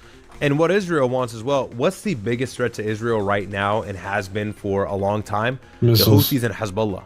Oh, which are proxy networks right outside of Israel. yeah. Of course, the Houthis being located in Yemen. They've been Yeah, fighting yeah. Mohammed bin Makes sense. Salman, the Crown Prince of Saudi Arabia, for several years, since 2018. The United States has directly funded him in such campaign or such war. And then you've got, by the way, this is why the UAE and Saudi Arabia no longer get along as much, Makes because sense, the makes UAE sense. used to fight the Houthis alongside Saudi Arabia. Then they disenfranchised, which is a sign that, you know, they kind of went in their own direction looking for autonomy in the region. But they started supporting some fraction groups in the south. And then you've got Hezbollah, which is in southern Lebanon. Hezbollah is very strong. Now, of course, they've been weakened. Qasem Soleimani, who was the head of the Axis of Resistance, was killed in 2020 by U.S. strikes. And then Hassan Nasrallah soon after, I think in 2023, if I'm not mistaken, who was the leader of Hezbollah. And without those leaders, of course, they were weakened significantly. But no doubt, this proxy network poses a big threat to Israel, and Hezbollah is a big piece in the way. Big piece. Shia militant group funded by Iran. Is, you know, they are so dedicated to it. They tried previously to get them to agree a nuclear program. They didn't do it. You know, this, when I see this, I hope we get some progress on it. I hope there's a negotiation. I hope that all the destruction of so much infrastructure and things that we've gone after is sending a message that gets them over the line. But this is only part of it for me. The other part for me here is, who are they negotiating with? Who's going to sign the paper? The current regime. What happened about a new regime that would bring the people back to the glory of Iran, and all the people that were protesting in the streets and the ones that were slaughtered for something? You know nothing. Pat, who signs this? If the current regime signs it, okay, so what? The war's over, but now don't we go back to the people? Yeah, I mean, the question then becomes, so it's neither a regime change or a regime collapse. So which one was it? Correct. But now the current regime is going to sign a document. Of course. So guess what? You're in charge. What was accomplished? For the people that are now in first of all, what do you think the IRGC does minutes after this gets signed if it's the same regime? Oh, they're going to go back. We have Pride Month. They're going to have Head Bashing Month. You know, it's terrible. Yeah, that won't be changing. That won't be changing. Barry, where are you at with this? So then why are we at war? You effectively answered the burning question. Why are we at war? We're at war because for of Israel. Yep. No doubt this is Israel's war. No Again, doubt. Charlie Kirk echoed the same thing. Biggest Christian Zio with tons of influence on the youth in modern history. Yep. We're at war for Israel. This is Israel's bidding, no doubt. Yep, Okay, 100%. covered that, been there, check that box. What does Israel want from this war? More than the nullification of their nuclear enrichment or their nuclear capabilities, as well as their missiles. They want regime change. Yeah. Because even if they somehow nullify the missiles, or they, I don't know, these maximalist demands are met, let's say, just for the sake of argument they are, you still have the IRGC, which can just resume certain programs. And by the way, that proxy network that I just highlighted how much of a risk it is to Israel, that still exists. So it's like, hey, if you're not getting regime change, well, what are we doing? That's Just the wasting whole your time. point. Yep. Whole point. Looks like that 15-point peace plan. Looks like Patrick Bet-David is coming in terms. Like, we're not going to achieve this goal. Yep. So, yo, I'm dead. Adam is not on the show. Look at the top comment. Someone said Adam is recovering from the roast. Oh my goodness. Yeah, maybe he won't show face on camera for a couple days. Just from the brief reaction I had, it was brutal, bro. So look, you're right, Tom, clearly. But what we would accomplish is the three important things. If we could stop the money flow to Hamas, Hezbollah, Houthis, if we could do that, that's a very big plus for us. If we can keep oil flow through the Strait of Hormuz without it being a future threat that it will be shut down, that's great for us. That's great for worldwide economy. Again, I've already highlighted the United States is not going to share any control in the Strait of Hormuz unless the IRGC doesn't exist. The reason why is because the Strait of Hormuz has been the biggest vantage point of leverage for the IRGC to deal in economic war against not only the United States, but the global world as a whole. And so that back-end effect and the blame is pushed towards Donald Trump. As long as that blame stays in that direction, then Iran can weaponize that against the United States, no matter how much military infrastructure or how we impose our military might on Iran, or how much military infrastructure we actually destroy.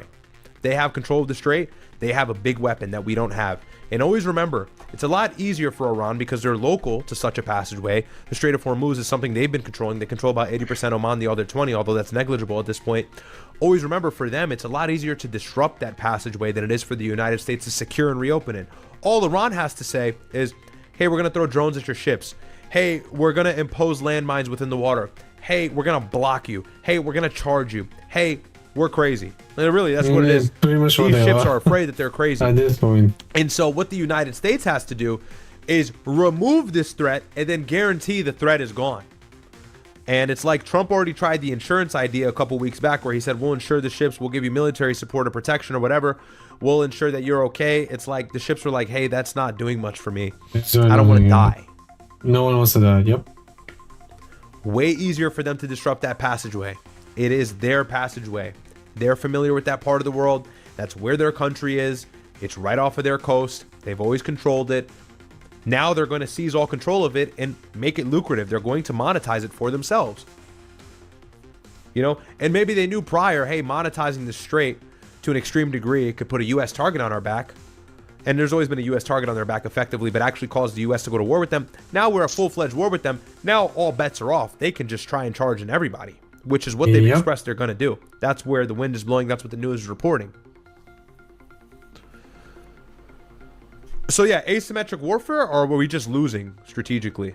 It's like, I don't know if asymmetric even makes sense at this point. We are just losing strategically, unless these Marines make a difference. But I don't want these Marines to even be there. Problem after problem. It's like we can just keep going. Economy, and I think the stock market's kind of reacting to that this morning. And of course, the several points on the no nukes that you mentioned. The thing I worry about is compliance, because we've heard this from them before. So I don't know how they would get around having Iran potentially do something that that's sneaky. If that could be contemplated, then I think that the give on the side of the U.S. is saying, hey, in lieu of boots on the ground, in lieu of loss of life, in lieu of further economic harm, we have to leave the current regime in place. I think that's, when you sum it up, and Tom did an excellent job as well. I think when you sum it up, that's the give that is being thought. And that is a concession Israel will not be willing to make. Hello, they're the ones who brought us in this war. Their demands will be met by one way or another. Remember, they have a nuke. Remember, Israel has tons of nuclear capability. Who's to say if the United States pulls out and says, F this, we can't topple the IRGC? Now the United States looks like the losing side of the war because we imposed some sort of regime change motivation. We tried to attack them. We posed big weapons. We bragged and boasted. Pete Hegseth took to the Pentagon. He asked for $200 billion, by the way. God damn. Asked for all this money. Said we have air dominance. We've destroyed Iran. We won. We pull out. The IRGC still exists. Who's to say Israel says, you know what, America, we'll figure this out. Wipes Iran off the face of the planet. Tactical nuke. It's on the table for them. Now, I don't know if we're the only ones who have such precise nukes. I'm not educated onto that. That I don't know. But you cannot put that past Israel, really. You can't put that past them. And that's something we can do. That's not off the table. That's still feasible. They want to do there was talks of that a down. couple weeks ago in the media, speculation. But that can certainly come back to surface and actually be real if we realize we can't get through the IRGC. Which right now doesn't seem like we can. To say, okay, if we can accomplish these things, that's pretty good progress. We don't get everything, but it's pretty good progress. Brandon. Yeah, I mean, at this point, I think if we make peace with them with this current, whatever you call it, regime right now, whoever's leading things, I think that's a worse situation than before. And I mean, if we do happen to make a peace deal with them, the most important thing is that they actually agree to let us inspect their facilities thoroughly. Because if you guys remember the Iran nuclear deal that Obama made, it was essentially we give Iran a ton of money, billions and billions of dollars, in return for them promising not to develop nuclear weapons. I think they were supposed to cap uranium enrichment at like 3%, but they never let us inspect it. So they were doing all the... Israel was literally the one that didn't let that happen. Iran was literally willingly to do that. And someone decided to step in and none of that shit happened. And it was fucking Israel. Things they weren't supposed to do. We weren't holding them accountable for the inspections. So that's why they have things like the missiles that go much farther than we thought. What do you mean? They agreed to inspections. They agreed to move all of their nuclear assets to make it more difficult. They agreed to the whole plan. It was a multi-point plan. But the reason why that plan didn't last is because Israel was upset about it because that plan allowed Iran economic freedom. This would never happen if they just didn't be stupid. If Israel didn't be stupid, they would never get hit by now. That was retarded. Really economic mobility, right? The sanctions being lifted meant that Iran could fund their proxy network, give them more weapons. What does that mean for Israel? They cannot annex the West Bank. They cannot annex Gaza. They cannot annex southern Lebanon, something that has been a clear goal of theirs since the 60s and 70s. So that's really why.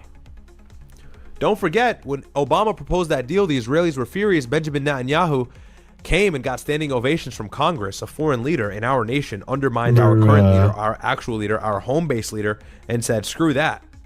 And on top of that, Obama opposed the Israeli settlements, so he was unfavorable for the Israelis towards the end of his presidency. That's stupid. But the Iran nuclear deal was great. Everything he's saying is not true. They agreed to everything. They agreed to everything, yeah. They signed on the dotted line. And here, actually, you want to see how many countries were on board with the plan he's saying wasn't going to work? Here it is here. I'll just show you better than I can tell you. Here we are. We have the JCPOA, known as the Iran nuclear deal, is a 2015 agreement between Iran and the P5+1, USA, UK, France, China, Russia, plus Germany, and the EU. It restricts Iran's nuclear program, such as limiting uranium enrichment. By the way, 3% is nothing in exchange for lifting international sanctions. Okay? The IAEA received enhanced monitoring authority over Iran's nuclear facilities. He's lying. Flat out lie. And who decided to not let this happen? I don't necessarily think that they have enriched uranium to the degree that people are saying on using it as the grounds to do this invasion, but... Hey, good point. Maybe their uranium isn't that enriched, so why the fuck are you in this war? You fuck yourself up again. Because Trump said that we obliterated their nuclear capabilities for the next few years after Operation Midnight Hammer, when we struck the 3 nuclear sites back in June. But then we turn around and say, oh, the nukes are a problem, going to war. That makes no sense. Which one is it? So they destroy them, or they could have all kinds of things we don't know about because we didn't hold them accountable with the inspection. So I think at this point, with how far we've gone, I think you go harder and go more savage with them, and just get it over with, because it's going to be a worse situation. Like, why are we delaying the inevitable? They're not going to stop giving money to the terrorist groups. They're not going to stop trying to have a nuclear weapon, because look how much we leave North Korea alone. Now they have nuclear weapons, so they're trying to follow that model. Yeah, and by the way, Rob, if you want to play this clip, because the foreign minister Araghchi said a completely different thing. This is just a couple days ago. Go ahead, Rob. I don't think the question of talking with Americans or negotiation with Americans once again would be on the table, because we have a very bitter experience of talking with Americans. We negotiated with them last year in last June, and they attacked us in the middle of negotiations. And again this year, they tried to convince us that this time is different. They promised us that they don't have any intention to attack us. And they wanted to resolve the Iran's nuclear question peacefully. And to find a negotiated solution, and we finally accepted. But again, after 3 rounds of negotiation, and after the American team in the negotiation, you know what I would say if I was at this table with Patrick Bet-David and all these other... It makes no sense, bro. Why would they go to negotiate again if they got attacked 3 times in the middle of negotiations? Why would they negotiate again? Like, it's just stupid. It makes no sense. Yes, you know what I would say right away? Bro. Obama introduced a plan that allowed the IAEA to inspect their nuclear enrichment capability, distort it to other lands and distort it to other places, so it's a little bit more difficult for them to do so, as well as the fact that it dropped down to 3%. They agreed to it. And so what I would say is, hey, I get it with the proxy networks and whatever have you, although those exist for Iran to exist. If they didn't exist, then Israel would guarantee their destruction in a matter of moments. But regardless, I'll just concede there. I'll grant them the argument. What I would say is, why did Trump tarnish the deal? It makes no sense. Yeah. Obama had this great deal figured out. And I don't mean to do the Obama glaze, but retrospect, in hindsight's always 2020, by the way, it was a good deal. And Trump comes in, I believe it's in 2018, so just a couple years after he takes office, and he says the Iran nuclear deal is over. What happens after that? He considers the IRGC, the Iranian Revolutionary Guard Corps, a terrorist organization. Mike Pompeo specifically does this. And so then they kill Qasem Soleimani and other high-ranking military officials. Not just Qasem Soleimani and Hassan Nasrallah, those are the key ones, but there's several others in between. Ones that manage the proxy groups in Iraq, Syria, so on. They're so stupid. Bahrain even. And so it's like, why did Trump do that? Why did Trump do that? Burning question that I don't see them answering. Why did Trump undermine the deal that figured out this problem that could have not have been figured out for years? We were struggling to answer the Iran nuclear issue, and other countries were concerned about their enrichment. Other countries were worried. That's why all these countries jumped on board like that. At the drop of a hat, once they saw the deal, they didn't even read, they signed. Because what it meant is Iran would limit their enrichment of uranium and they would get inspected. That's what mattered. But the only unhappy party was Israel. So if you're unhappy about the JCPOA, where's your interest lie? Because it cannot be with the United States. Period. That's an ironclad argument. No way you can contend that argument in good faith. No way. No way. You know, said itself that we made a big progress. Still, they decided to attack us. So I don't think, you know, talking with Americans anymore would be, you know, on our agenda anymore. But we undermined the shit out of them several times. We had talks and then we attacked them. Why would they trust us? Use your head. Put yourself in their positions. These people are fighting for their existence, bro. Get real, bro. Stop being so naive. Stop being so dense. By the way, his ask, number one, full lifting of sanctions, which is one of the things they're talking about. That's their number one priority. Removal of U.S. Yeah, no shit. Because why are the civilians dissatisfied with the Iranian Revolutionary Guard Corps? Why are they dissatisfied with the president? Why are they dissatisfied with the military side of the government and the non-military side, the democratic side of the government in Iran? Why is the population dissatisfied? Because inflation is high as hell. Because of U.S. sanctions, which is one of our most powerful weapons we use against countries we don't favor or countries we don't align with. Hello, Russia. Hello. This is a big weapon. Although the world has been able to kind of see ways around sanctions, it's still very damaging. We destroy their economy as a result of these sanctions. U.S. military presence in the region, meaning closure of U.S. bases in the Gulf. That's what their ask is. No way. I mean, who's going to be doing that? Then reparations, which is, yeah, you got to pay for all this stuff that happened. You want to make maximalist demands and having them destroy their entire proxy network and everything that guarantees their safety and their existence, then yeah, they're going to ask you to get rid of the bases that are posing a threat right across the water from them. Something they don't have against us, by the way. Same thing with the Cuban Missile Crisis. Soviet leaders said, hey, I'll get rid of these nuclear missiles that are aimed at center points in the United States if you get rid of your missiles that are pointed from Italy and Turkey. That was the case with the Soviet Union in the 60s. They had nukes pointed at the US. It was a Cold War. It was the closest we've ever been to a nuclear conflict. John F. Kennedy conceded because he's one of the best presidents we've ever seen. He stopped a nuclear war and he said, look, I'll remove these. By the way, they kept this classified for a long time because it wasn't a good show of power from the United States. We removed our nuclear assets or our missiles aimed at the Soviet Union that were just so happily or easily or strategically planted in Italy and Turkey. And in turn, they would get rid of the nukes that were pointed at the United States from Cuba. So it's like you can use that similar line of logic here. It's totally reasonable for Iran after this conflict to not want U.S. bases right on their border.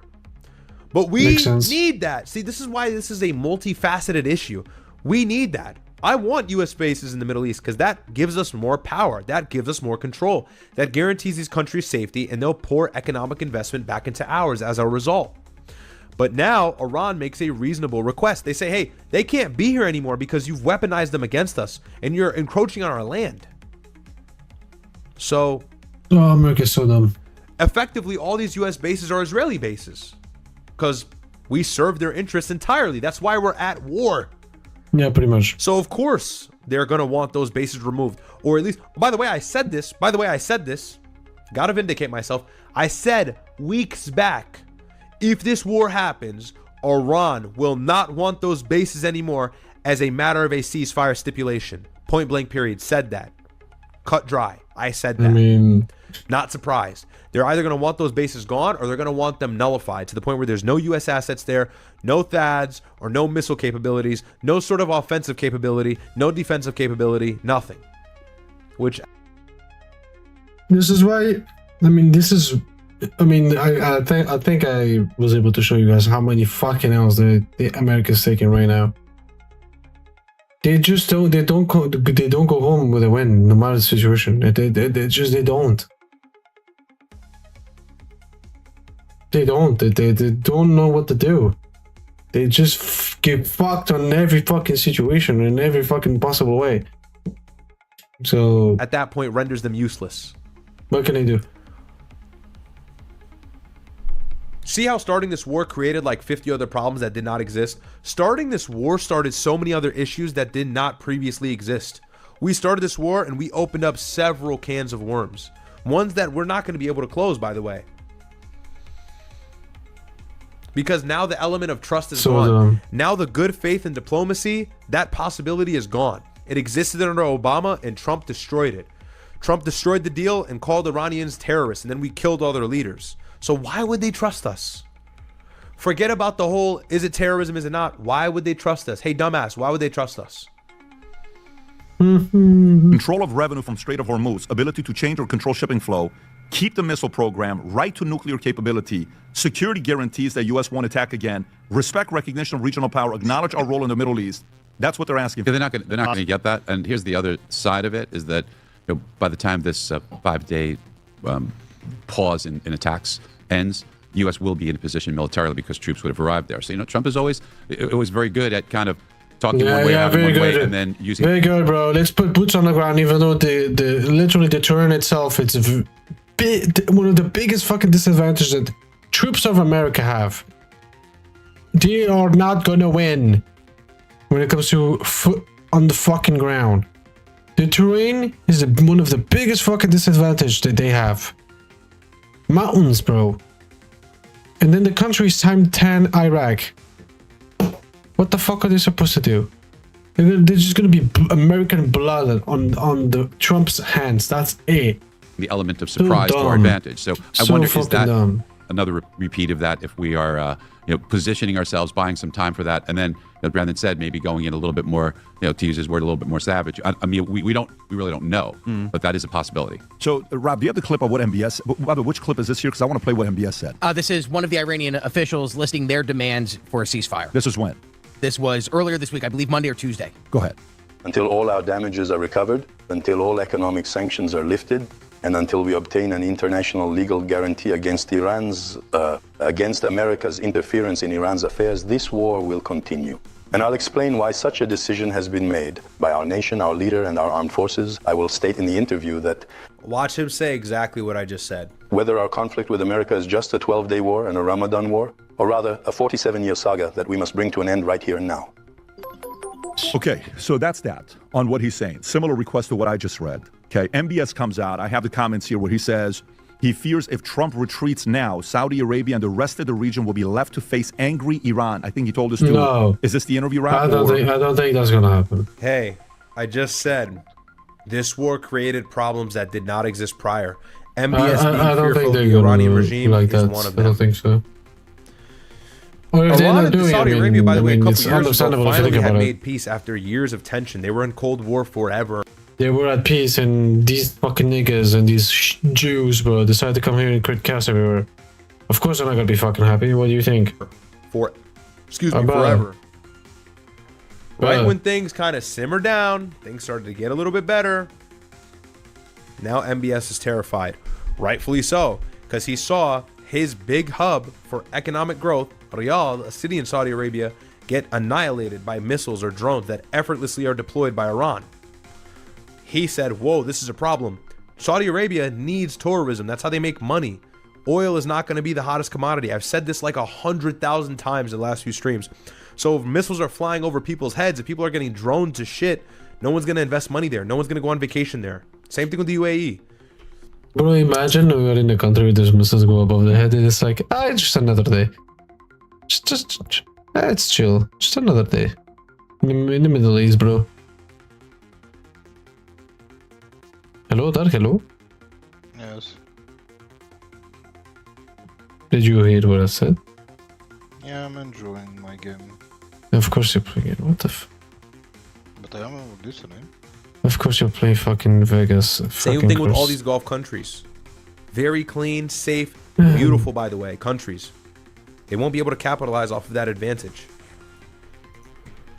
I'm looking for the clip. Yeah. I found this clip. I'm not sure if it's in there. Yeah, angry Iran. He told this to New York Times. Then yesterday, when the president is being interviewed, they asked the president. I don't know if you saw that clip, Rob. They're asking him, hey, I just texted it to you, Rob. I'm sorry, I texted it to myself. Reporter asks the president, is MBS encouraging you to do certain things related to Iran? And here's what the president had to say. Go forward. Saudi Arabia. What do you hear with Saudi Arabia? Just hearing that you've been talking and that he has been encouraging you to do certain things related to Iran. Can you share Well, with he's me? a warrior. He does. Yeah, he's a warrior. He's fighting. He's a with us, warrior. by the way. Saudi Arabia has been excellent, and he's a warrior. UAE, He's excellent. a warrior. And I will tell you. Translation, he's doing my bidding. Finally, I have support in this war because NATO's not jumping in. Qatar, incredible. Saudi Arabia. What do you hear with Saudi? Yeah, so there you have it. So he's responding the way he is. And Rob, I don't know if there was an interview with him or not. It was just like a face-to-face interview. So dumb. Yeah, Barry, make a good point because, you know, when you think about this, is he putting out the 15 points to give a little bit more time because he got an update that USS Tripoli needs 4 more days, needs 5 more days? Because I got a quote here, very weird quote. And I don't know if I like this quote, but let me read this quote to you from Netanyahu. Here's what Netanyahu just said, okay? Look what his quote is. Netanyahu just said, when asked, how long do you think this is going to last? He told Fox News, may take some time, but it's not going to take years. He vowed to keep striking Iran's enemies and help topple its regime after missile attacks he called Iran's behavior threatening the entire world. So no, it's not threatening the entire world, nigga. It's in Israel. Because the only fucking problem that I can see right now is fucking you, Netanyahu, and Israel. All of you fucking Jews are the problem, not the world, and they know that.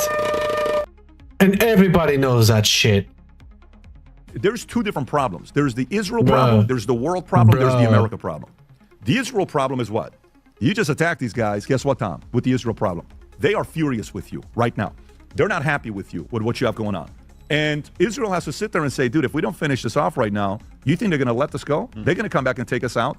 Then you have a world problem. Did this even make the world a safer place? Did it make Gulf states feel better? Did it make them feel more comfortable? If Israel would disappear, it would make a world safer place, 100%. Europeans and NATO allies feeling more comfortable. Hey, Patrick, really good points. So, as you're saying this again, turn back around and tell me why you ever supported this war. Because you see how many problems it had created out of thin air, right? So why did you support the war in the first place? Yeah, you're right. It did create several problems. But unfortunately, if you attack a country, they do have the right to defend themselves. They didn't coin that term, by the way. You know who did. So it's like, hey, about you know, this. like, get real. Then the last one is what? Trump the president. How? Oh, that's okay. There's no transition or anything like that. Shut the fuck up. I think I'm gonna call it an end here. I was gonna react to Myron talking at an Ohio University with students, but I think I'm gonna leave that to an extreme. I think that's gonna be like, the beginning. We're gonna talk about that at the beginning of the next stream when we're talking about the harsh truth, and of course another update when it comes to the war. So yeah, I hope you guys enjoyed the stream. I think it was a pretty successful stream. As I said before the end of the stream, on every stream as well. Don't forget to follow me on Kick. We're trying to reach 800 followers. Not only that, we're trying to get verified on Kick, so if you drop a sub and shit like that, we can be one step closer to be verified. Don't forget to also subscribe to my YouTube channel. We do stream at the same time over there. We're trying to hit 100 subs. We're currently at 82. So big thank you for the support. Go check out all the new additional content that I give to you guys on other social media. So go follow me everywhere and enjoy all the content that I post for you guys. And again, big thank you for GoTo for the affiliation, 10 companies that sells merchandise and tech equipment. Thank you, thank you, thank you. Hope you guys enjoyed the stream.